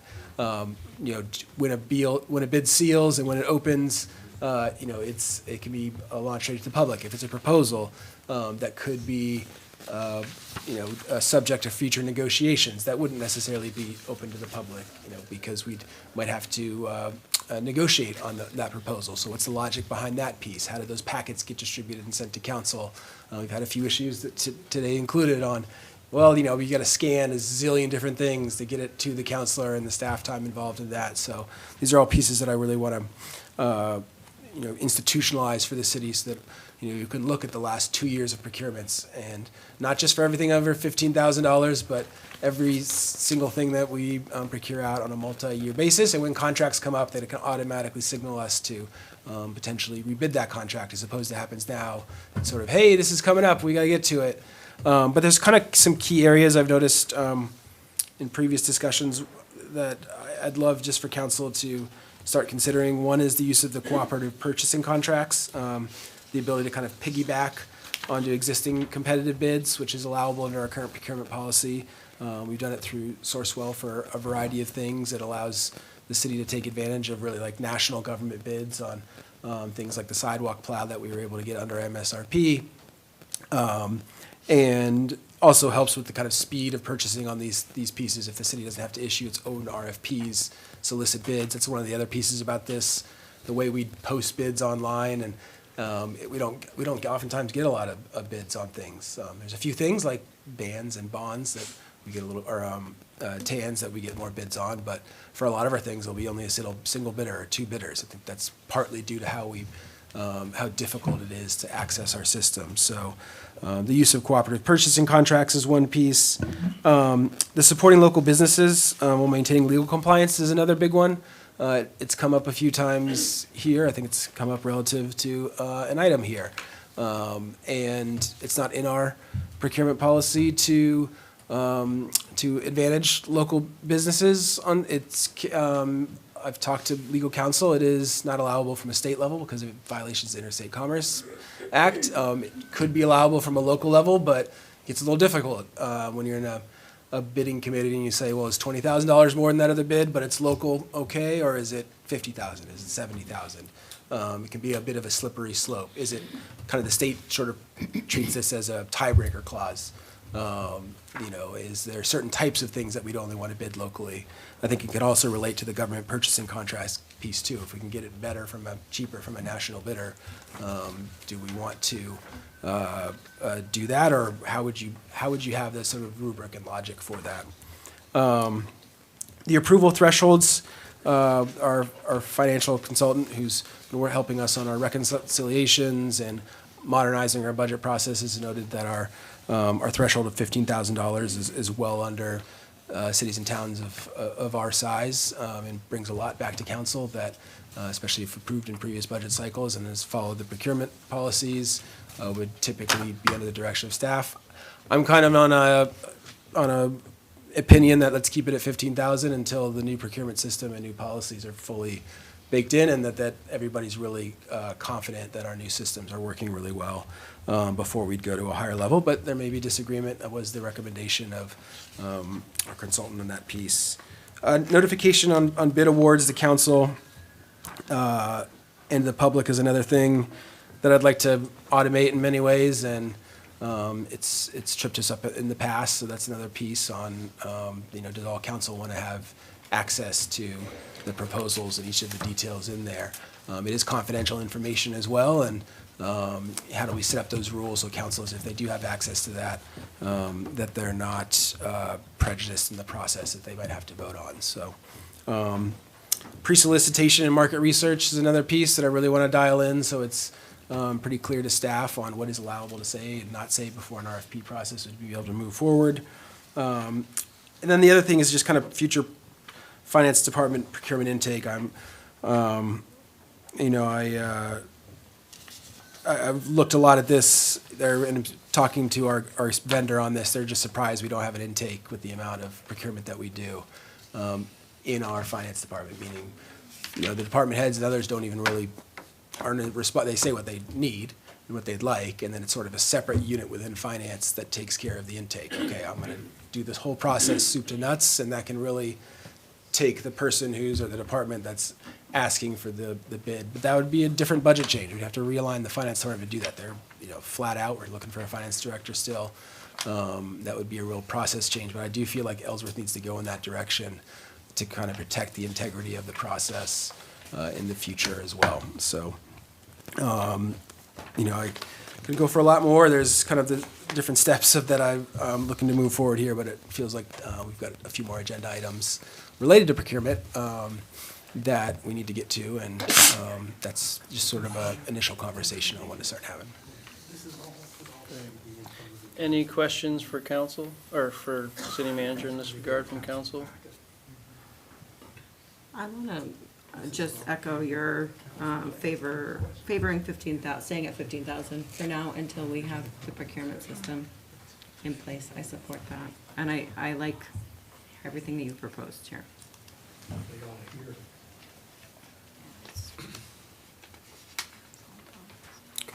Any other questions for city manager or comments?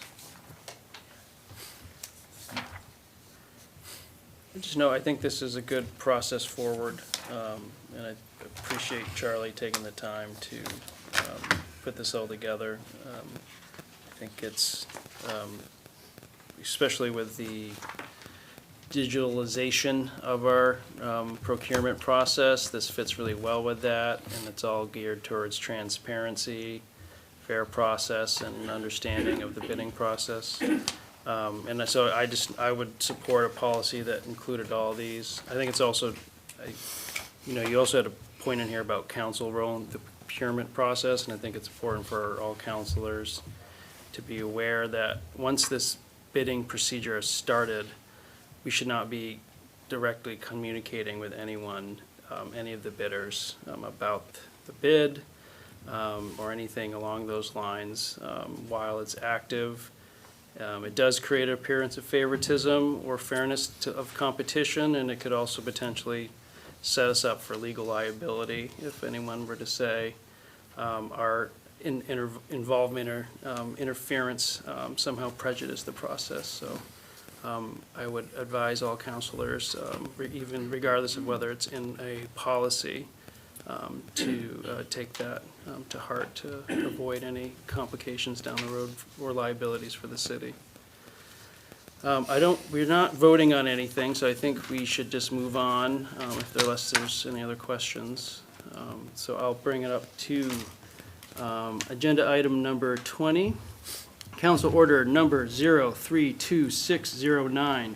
Discussion and potential action on awarding the contract for the Ellsworth track and soccer field replacement by the city manager and the superintendent of schools.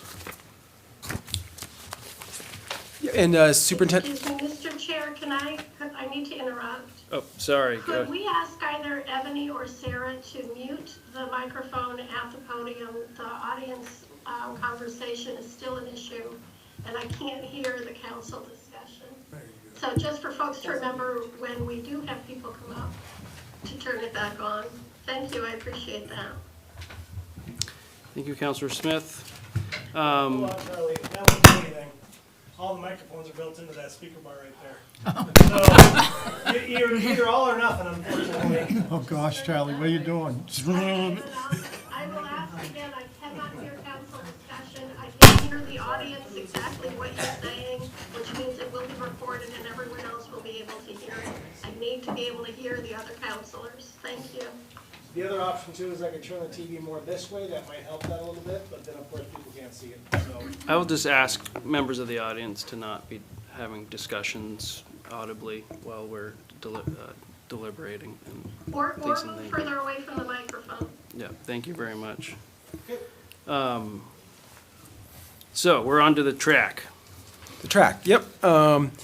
So just for background, I know that we've done one round of background with council. The previous council had approved a ban to move forward with the track and a new fire apparatus for our fire department, which we discussed in detail with the prior council. That was our two biggest needs from the capital improvement plan. And I think we had a quick follow-up, I want to say November or December, to the council on that project. It's very much in need. It's been, I think, over 37 years, 1988, since it was the last time that track was rebuilt, and it's really unusable now. And so we set this up a while back to put together a ban, so we'd have the funding for this, and then the school and the city issued an RFP. I think the school actually issued this one. They have their own procedures for these pieces. I think it has to go in like the Kennebec Journal or something like that for all school products. They received bids, and a review committee between the school and the city was set up to review the bids, and they've scored the highest for Recorton for the amount of $749,565. This project will be completed likely this summer at the conclusion of schools. That is actually a little less than we were expecting. With the bond anticipation note for 2/3 of the project, we had put at $770,500, and the city was going to fundraise about 1/3 of this project to get it over the line. And even though this is still within the bond authority, we're still going to, Amy and I, now that we have a price on 1/3. We're going to still try to fundraise for the track, and that could include some naming rights to some things, and might need to talk to also legal counsel on some of those aspects. But now this bid is within our ban authority, allows us to move forward and to start hosting track meets again. And I know there's some members of school committee here that I believe they voted in support of this last week at their board meeting. So this is the next step for the council to approve if they so choose, and then we can move forward with the track project. Great. Thank you. Any questions from council for city manager in this regard? Okay. Any comments from public on this matter?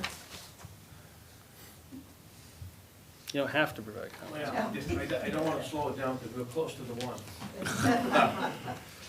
But I agree the track's horrible shape, right? And there's a lot of communities that use it in the Hancock County communities, right? All these communities put money towards Hancock County Commissioners. We need to, someone's gotta go over there and work hard on them to contribute to this project. They put all them, their, I don't wanna pronounce it wrong, but ARPA funds into that project out of Washington Junction. They could've used some of that money on that track. There's no need of how they use that money. We've really gotta put pressure on them to contribute to this. Thank you. Thank you. Any further comments from the public on this matter? Seeing none. Councilors, how would you like to proceed?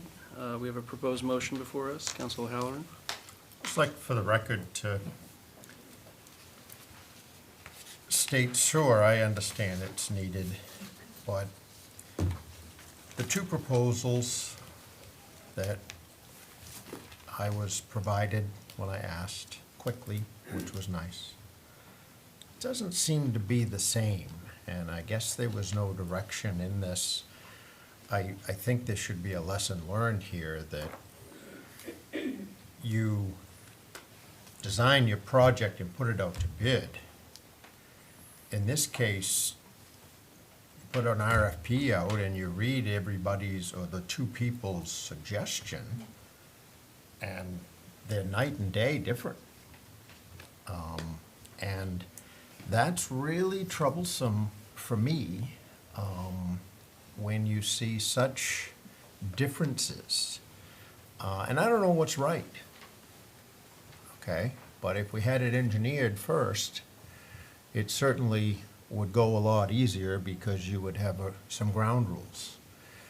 Now, when you look through these proposals, the first question I have is why do we have two proposals from one guy dated a month apart and nothing from the local guy?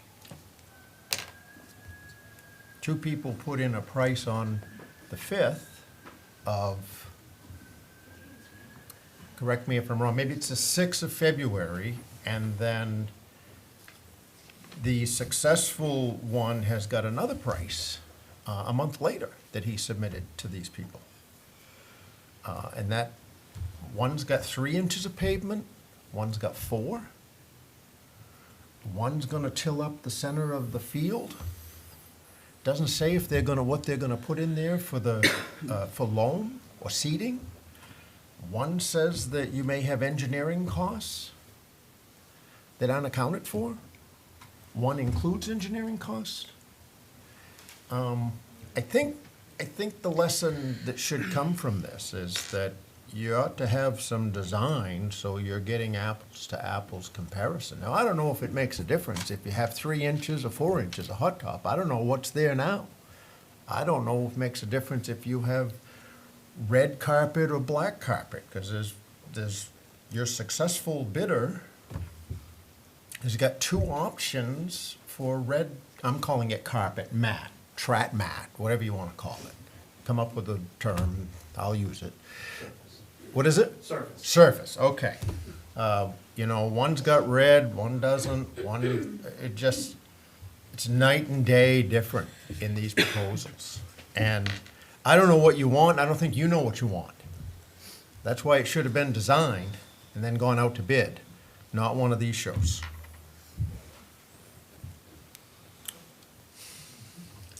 Any further comment? So we're not deciding whether we're going to ditch this and go back to an engineering study, however, that's not the motion before. No, I think we're Okay, thank moving you. to approve it. Thank you. Well, we haven't had any motion, we have a proposed motion. Right, a proposal, yes, Yeah. thank you. Any other further councilor comments or questions? Councilor Shea? Again, one proposal, boom, that's it. Design it, whatever way you want, put it out to bid. One proposal, one exception, one bid. My question, which one does this school board go for? I think it's the one before us. They voted to advance the one that's proposed before us. One that's just 20, Yep, the one that for, not 20. Yeah, the Reckertan And that's the lowest bidder? Yep, the record tan for track and field installations in the amount of $749,565. I believe they were the lowest bidder. And that's lower than the other one. So I make a motion that we authorize the school superintendent, city manager to enter into contract with Rankitan for track and field installation services in an amount of $749,565 be funded through the 2026 band bond, installation of new track, leveling, and reseeding of the existing soccer field. A motion on the table. Second. Second. Further discuss, I see N. Smith, Councilor N. Smith's hands up. Thank you, yes. 2 points I've raised before when we've discussed this, and I want to bring them back again. I'd like to ensure that because this is being proposed as for the school and also for the public, that there is ongoing concerted outreach to the public to let them know when and how they are welcome to use the track. I have not seen that for the existing track, and maybe that's because of the condition. And also just stating the concern that we are doing the ban for the full amount with the intention of, or the confidence that 1/3 of that cost will come in through fundraising, and an assurance that that is being taken seriously, and that there is an anticipation of not having to absorb that entire cost because 1/3 of it will come from fundraising. Thank you, Councilor Smith. That's a good point, Nancy. Any further? Thank you for reminding us. Any further councilor comments before we vote? Motion and second on the table. Seeing none, all those in favor? Opposed? Yeas carry it, 5-2. Council Order Number 032610, discussion and potential action on a contract for bus city vehicle storage and staff facilities. City Manager Pierce. Yeah, thank you, Councilor Lyons. So a little background, the city water department moved out of the Pump House Point, which was the historic home of the water department, I think it was 5 years ago, and due to degradation of that capital asset, and it was unusable anymore, so I was told we moved out pretty quickly to lease a facility. The contract of that is expired, and then we also noticed that the school's busing contract was at an expiration date. I think we talked at Finance Committee that we noticed that a space was available that could potentially house both, so we want to see if that space or other spaces might be amenable to a potential new lease option in comparison to our current leases, or considering with our current lease options. We put it out to RFP. Those RFPs were scored. There's a parcel on across the Ellsworth line in Hancock. It's very close to the city highway garage. I'd say less than a quarter mile. Pretty similar distance to where our current bus storage areas are. And the proposal went out in the scoring committee on, I think there was 2 other proposals that were also put forward. And we had some discussion last meeting on authorizing me to continue contract negotiations potential with that bidder, with that proposal.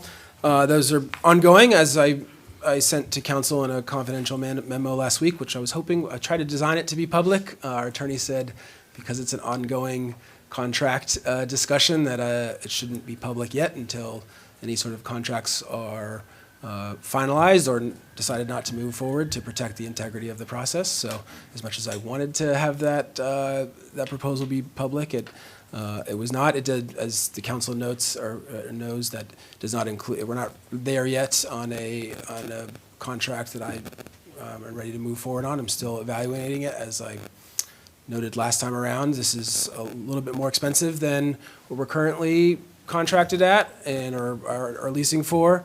There is an upgrade to having things undercover, but there's also additional heating costs. And some potentially capital changes that would need to be made. So those things would have to be under discussion. I probably also need to talk to council in executive session on some additional details about those negotiations before we could proceed forward.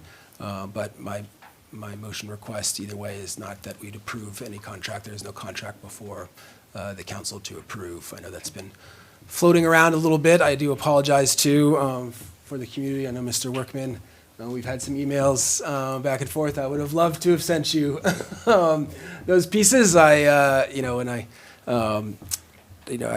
this part of the process, but when the lawyer says, you've got to keep that confidential until later on, you listen to the lawyer. I know we had some discussions last time around too on what we can and can't say, but it's important for any bidder, both the proposals or to know that they're in a fair and unbiased process and want to keep protecting that process. So that's where I'm at now. I probably would ask that we go into executive session, and our attorneys on the line as well, to discuss potential contracts and a few other items. But I know that there's been some public here too that's been wanting to say a few things as well. So Yeah, thank you, Charlie. Councilors, any questions or comments based on Manager Pierce's update regarding this process? Councilor Shea? Again, I'm going to express the fact that we shouldn't be leasing properties to store buses. There's plenty of room at the city garage. And I've received a lot of feedback.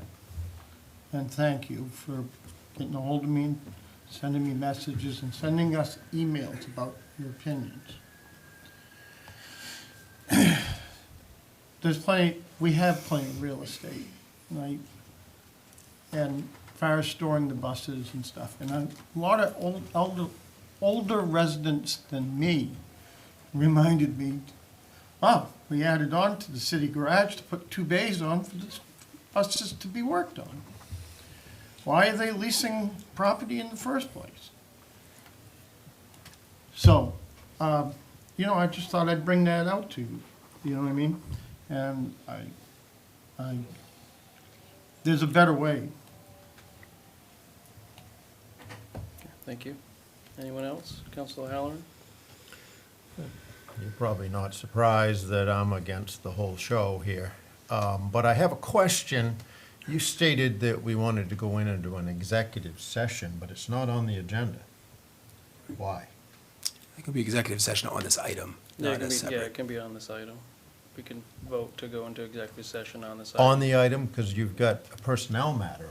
Yeah, the personnel matter is my performance review discussion at the end, but So what I'm hearing from you, or say what you want to do to block the people out from knowing? No, Steve, so Freedom of Access Act has very explicit exceptions to things that to be not for public comment or discussion. Personnel matters, contact with your legal counsel, and negotiations regarding real estate, because it biases and it may inhibit your ability to negotiate. We already talked about this. It would have been You can nice keep for putting on these your show. people We're to going to. know. Why don't you let me finish? To know. I'm about to let them speak But public nice to comment. know that you were gonna pull an executive session on this subject before these people spent their whole night here. If you would, maybe just slow down, Steve. I'm about to allow the public to speak on this. But if you want to grandstand some more and try to score political points, why don't you go ahead, and then we'll let them do it. It's one more thing, to shut the people out that are paying the bill. Okay, well, I'm going to shut them out by inviting people up to the podium if they'd like to provide comments on this. I ask that you keep them civil and to 3 minutes or less if possible. Thank you. Hello, Gordon Workman, resident of Ellsworth. It would be nice to know how much the taxpayer is going to pay on this idea. I think the idea is totally crazy. I think that we have plenty of land on our own properties.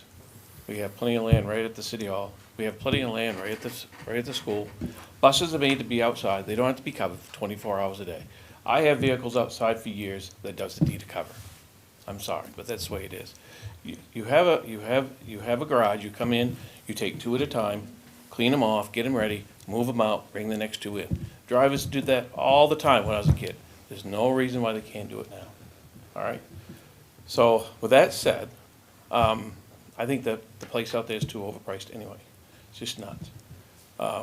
You have facilities right up to the school. You could put the buses to the side and let them come through the garage, and the bus drivers can go in there and go to the bathroom and have their meetings and what have you.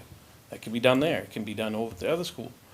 There's plenty of property in town of Ellsworth instead of our tax dollars going outside of town. It just doesn't make sense. It's crazy. I think it's just crazy. There's other alternatives other than going outside of town and getting an enclosed building. I don't know any school district that has a fully enclosed, amenity-full building that houses all the buses. I've Googled a lot of school districts, and I can't find one yet. So I think it's just, it's a want more than a need. I think the needs have to oversee the wants. We just need an area to put a pole barn up, get the buses undercover, have a little place inside to do the drivers and all that good stuff. The water department, if you're gonna put that much money out there, just put the money in the old pump station, clean it up, get it redone, put the water department back in there. You know, rec department, they don't need much. Build a garage, a 40 by 50 garage, and just stick them in a garage out to the city garage. They don't need much. We don't need a 23,000 square foot building. This is crazy. It's crazy. That's all I gotta say. Thank you. Anyone else like comments on this? John Linehan, lifelong resident. I've missed you guys for the last 2 or 3 months. I've got new great-grandchildren born in Indiana, so I've been out of town of every meeting. That's why I haven't been here to kind of listen in and see what was going on like that. I've tried to keep track of it while I was gone. I've watched every article within the Ellsworth American. I've tried to call people and find out what's going on. I actually had 15 people here tonight that had some concerns about this, that I asked them about information about it. They couldn't give me the information. I said, well, why don't you come? I'm going to ask and try to find out. So they were here, and I appreciate them staying here for a long evening like that. Couple things.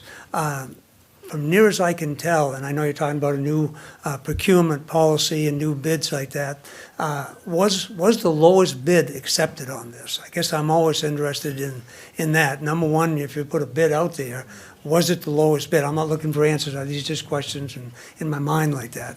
But was the lowest bid accepted? Did you get several bids out there? And really, my main concern above everything is going out of town. I'm a big believer that you always buy locally. You always take care of the people that pay your taxes in town. I don't know what the negotiations have taken place, and I'm going by hearsay and rumor that we've been evicted from the place we're in now because we didn't come forth and deal with those people up front originally. I don't know if this is right or wrong. I'm just telling you what I've heard because I've just been in and out of that. But we have an existing lease in town.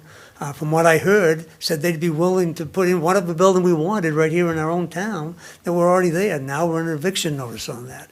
Again, I don't know if this is all true, factual, not like that.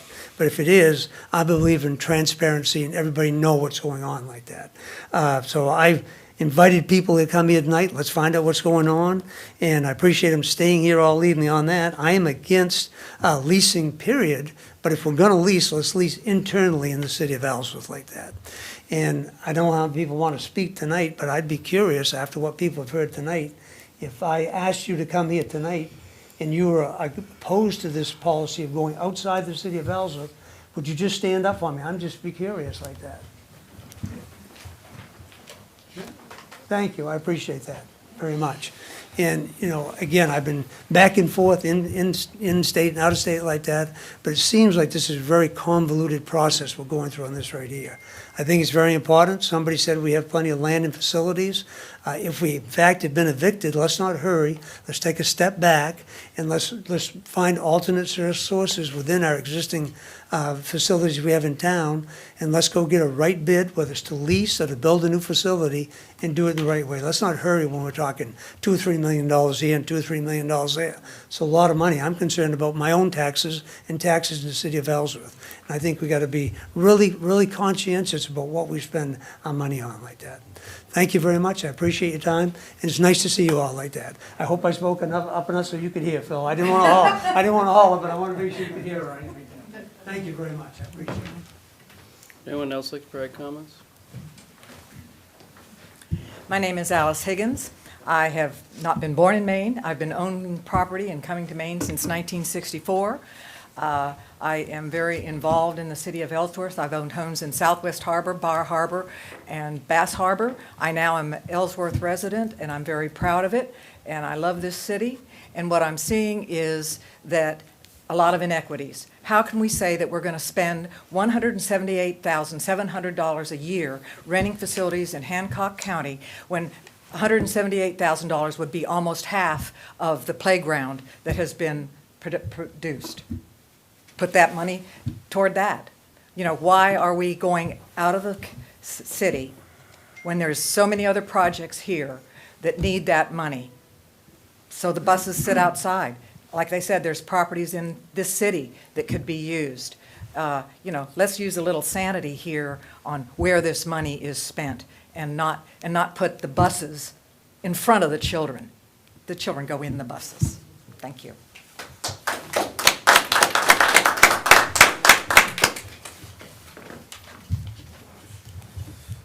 Roger Giller, resident.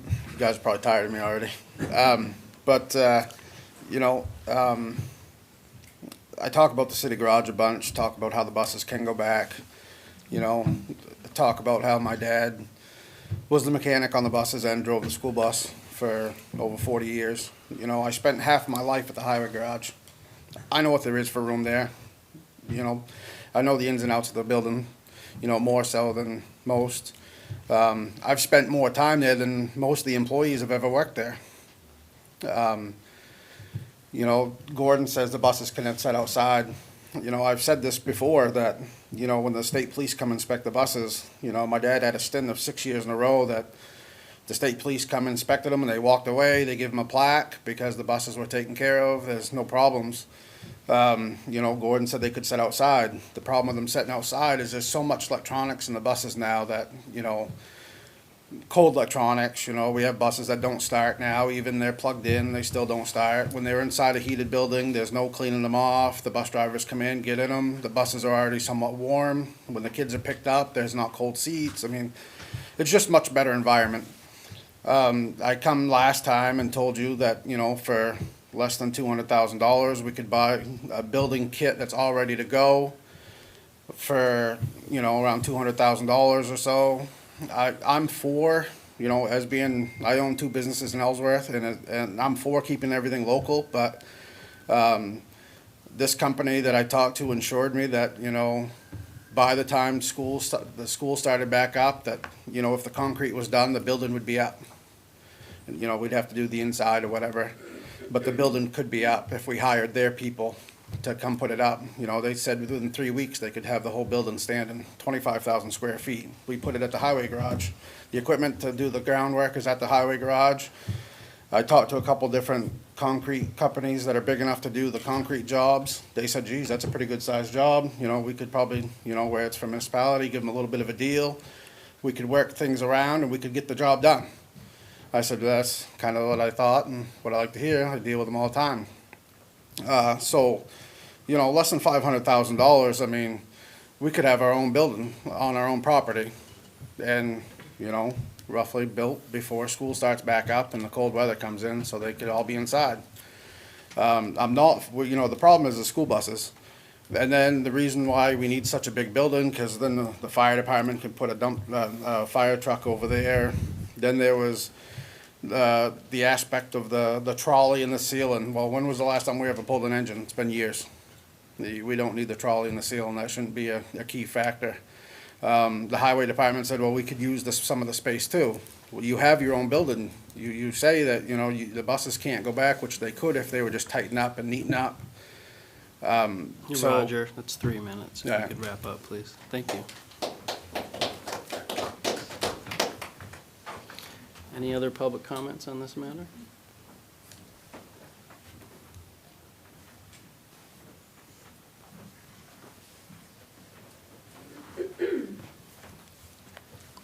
Hello, I'm Nikki Chan, Assistant Superintendent, and Paul Marcosian, Chairman of the Board. Mrs. Bowles couldn't be here tonight, but I just wanted to provide just a couple of facts before you go into executive session, and just want to make sure the public knows just some of the basic numbers. So just want to remind people that we currently have 17 buses and 11 vans, 29 full-time staff members. And so Just for transportation? Just for student transportation. And the scope of what that looks like, our staff members come in at 4 in the morning, and that is for the most part without having to clear off buses. We have an aging staff, and you know, everybody is really having a hard time getting drivers. They're giving promotions for people to sign on, etc. But as of right now, just sharing more facts that our staff begin around 4 in the morning, and our buses and vans are running all day long late into the evening. So we have, of course, we have our regular morning and afternoon routes. We also have CTE transportation at HCTC, not only transporting back and forth to Ellsworth High School, but to Bucksport High School and Sumner High School. So they're traveling in and out of our geographic area all day. We have midday transportation needs for regular students. We transport many students to the Bangor area for day treatment programs. And then we also, as you know, have the after-school program, which that bus run starts at 4:30 to 4:45 and ends about an hour later than that. And then our athletics, which, as Mr. Frost can attest to, that can be any day, any time of the day, any time of the night, getting home from, the UMaine Fieldhouse at midnight, 2 in the morning, etc. And so just a note for any solution that might be talked about for storing our buses or vans in our schoolyard. Because of that in and out factor, we actually, certainly during the day, we do not have the space to store any of those buses or vehicles. During the day, including at HCTC, EHS, EEMS, and Avery Lane, we have full parking lots of staff and students, and the in and out that happens all day long, there's just no physical space to kind of house that. I think the last fact that I'll give is, yes, that our lease currently runs out on May 31st, and so we are looking for some type of a solution to make sure that we do have a place for our drivers and for our fleet, because indeed it is a very big fleet, and as I just noted, we do not have an opportunity to just park those vehicles in our schoolyards. Thank you. May I add from the perspective of someone who served on the school board since 2014, February 2014. So I've had longer term of service than all the council members sitting here combined. And the only reason I mentioned that is because I've been part of conversations over all these years about where we should put our school buses. So when we first withdrew from RSU 24, we hired Jack Turcott to help us with the transition so it could hit the ground running on July 1st of 2014. And he found this bus garage lease, and he also found the lease for the central office above Camden National.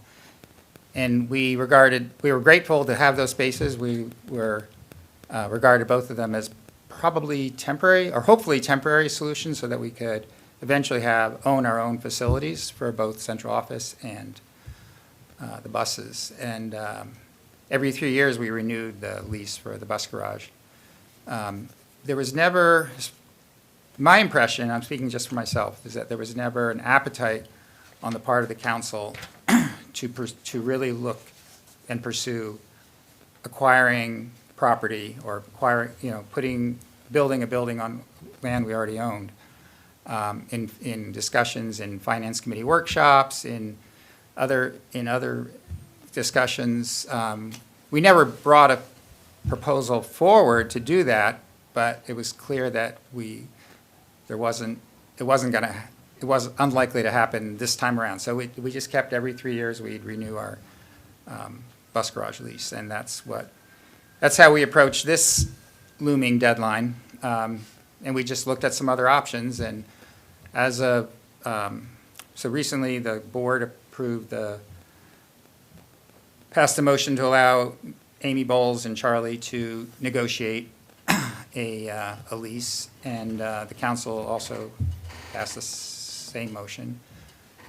Since then, I haven't learned of any details about what has been negotiated or not negotiated because of what you referenced earlier, Pat, about the attorney advised that these negotiations be kept out of the public's audience. And even in the executive session we went into at our last board meeting last week, we didn't hear any real details about what the discussions have been so far. So I just wanted to put that out there as perspective. I'm grateful to hear voices from people in the community and from council members saying that we think that we shouldn't be leasing, we should be owning. And, I agree. I've been saying that for 12 years. It just I've just never seen this kind of groundswell of support for that idea until these last few weeks. So I'm grateful to see it. I look forward to seeing what kind of solution can be worked out.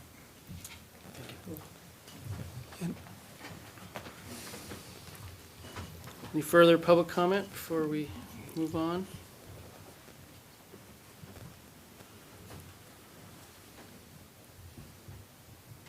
Stephen Shea, Ellsworth resident. Charlie, you said you'd been negotiating with other possible options.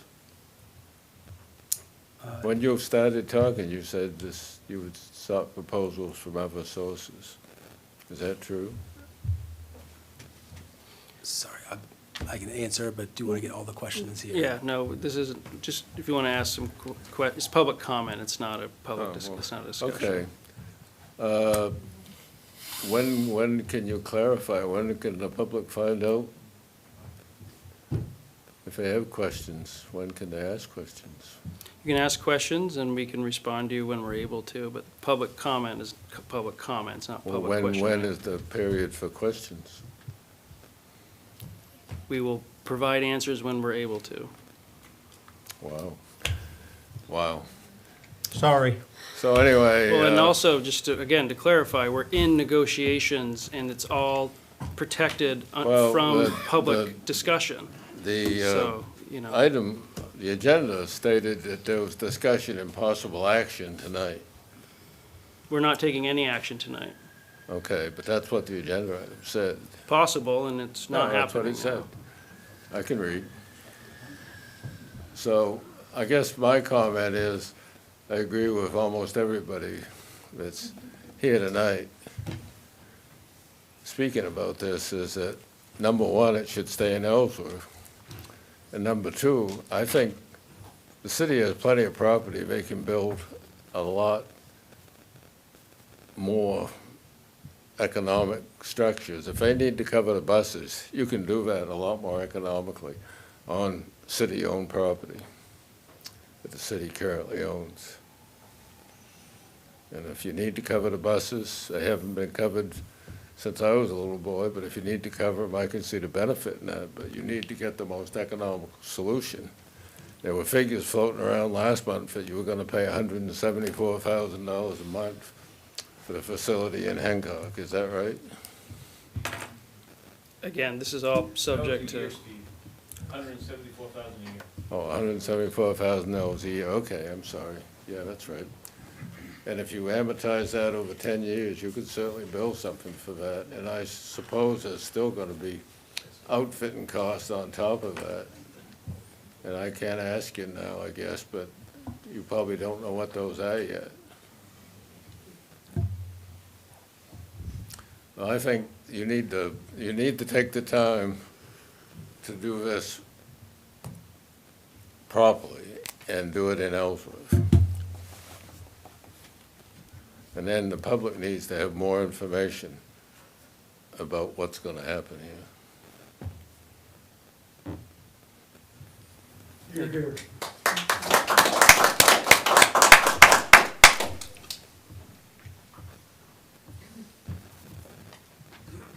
Sorry, one more note. I just want to clarify financials, again, because we know of no agreement, and I just want to clarify that currently in the FY27 budget, we have earmarked financial of $72,954 for our transportation, which is the current lease plus 5%. So that's the money that we've earmarked. It isn't 170. It's $72,954. Thank you.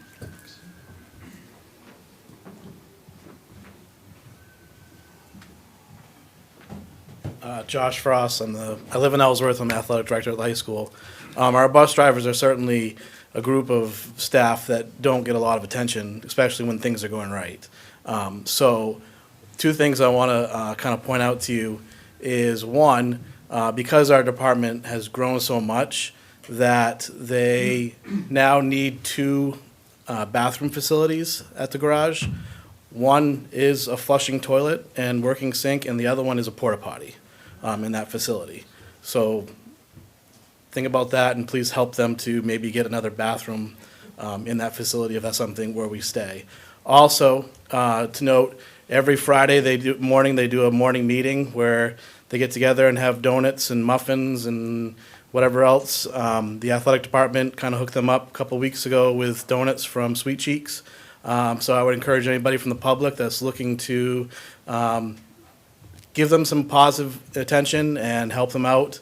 If they're looking to make a donation of some sort of like that for their Friday morning meetings, to get in touch with me at the high school or Mike Cummings at the bus garage. And again, it's a group that is really underappreciated at times, and I think we need to kind of lift them up a little bit. So, thank you.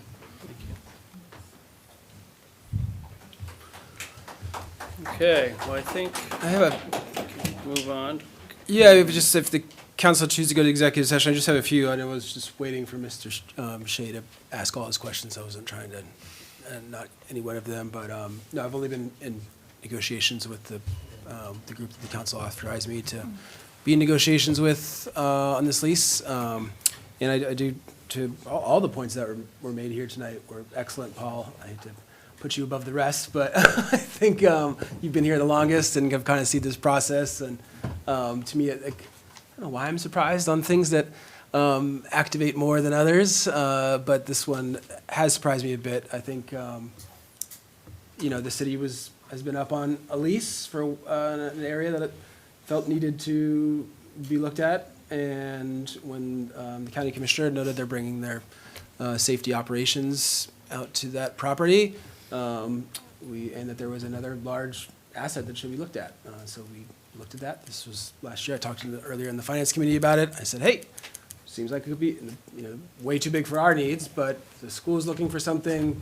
Their lease is ending. The city has, I think the combined leases already are about $122,000. This might be something we want to consider. But knowing the police station lease situation and all the controversy that had, I think it mentions here in this article I tried to pull up that it was, on the website on Friday the 14th and discussed on the 17th. And I know, Steve, you sued the city. You lost that lawsuit for that city. The judge wouldn't hear the lawsuit because I didn't have legal standing. So I was really, to me, this is an important part of the process. My job is to give options to the council. Some of them may be good, some of them may not be good.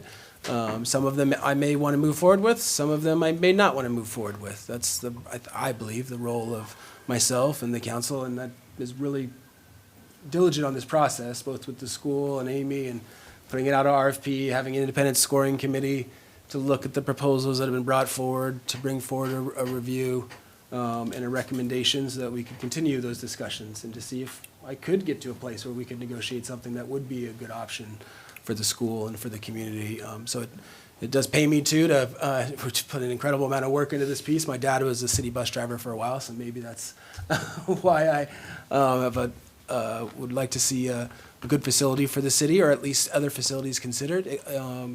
I do believe that some of these are worthy of consideration. I have some other comments to make in executive sessions should the council want to hear more of that. But my recommendation in my confidential memo was that we wouldn't have an action today. I'm not at the point where I could recommend a contract yet. I'd like to further those negotiations and talk to the council about a few other things.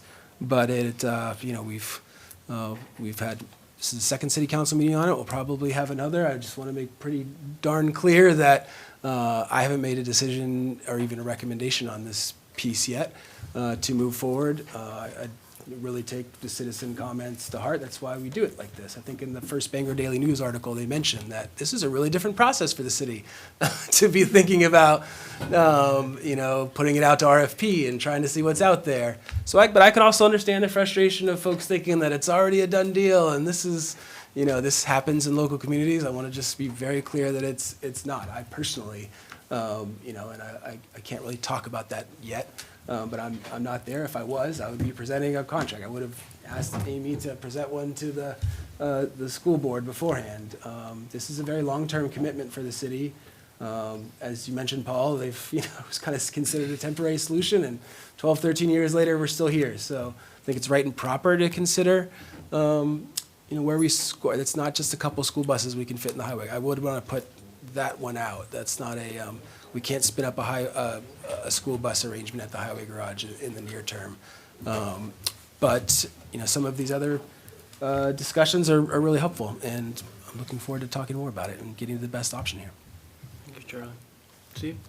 I just want to point something out that Paul had mentioned. When it became noted that there was an opportunity for the city to buy a bank building, which I say it's beside Jackson Lab, it's at Avery Lane. That came before the Finance Committee, and that was incredibly exciting because they were leasing property. And it came before the Finance Committee and this council, and it was well supported because they were going to eliminate the lease at Camden National, and they were going to eliminate the lease at the main Mill Mall for adult ed. Does that sound right? Yes. Is that right? And so they had two leases, and they come with this proposal to buy this bank building. And sure, there's always going to be workout kinks and what have you. But they took two facilities and bought one and are utilizing that today. And probably that's the first time Paul has ever seen that move. I don't know. It sounds like it may have been, but I think that was a real good decision for the long term, and I said at the time that I didn't think the Ellsworth School Department is probably going to move out of Ellsworth anytime soon, so we might as well own the building. So here we are with the bus situation. My suggestion would be this. Move your buses at the end of May to some other place, the school parking lots, find a solution to get by with. School's out in June. I realize there's extra programs, but there's some breathing time there.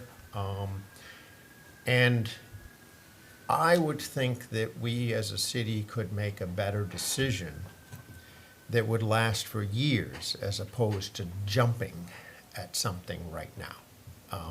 Let's be inconvenienced for the next 12 months in order to be convenienced for the next 12 years.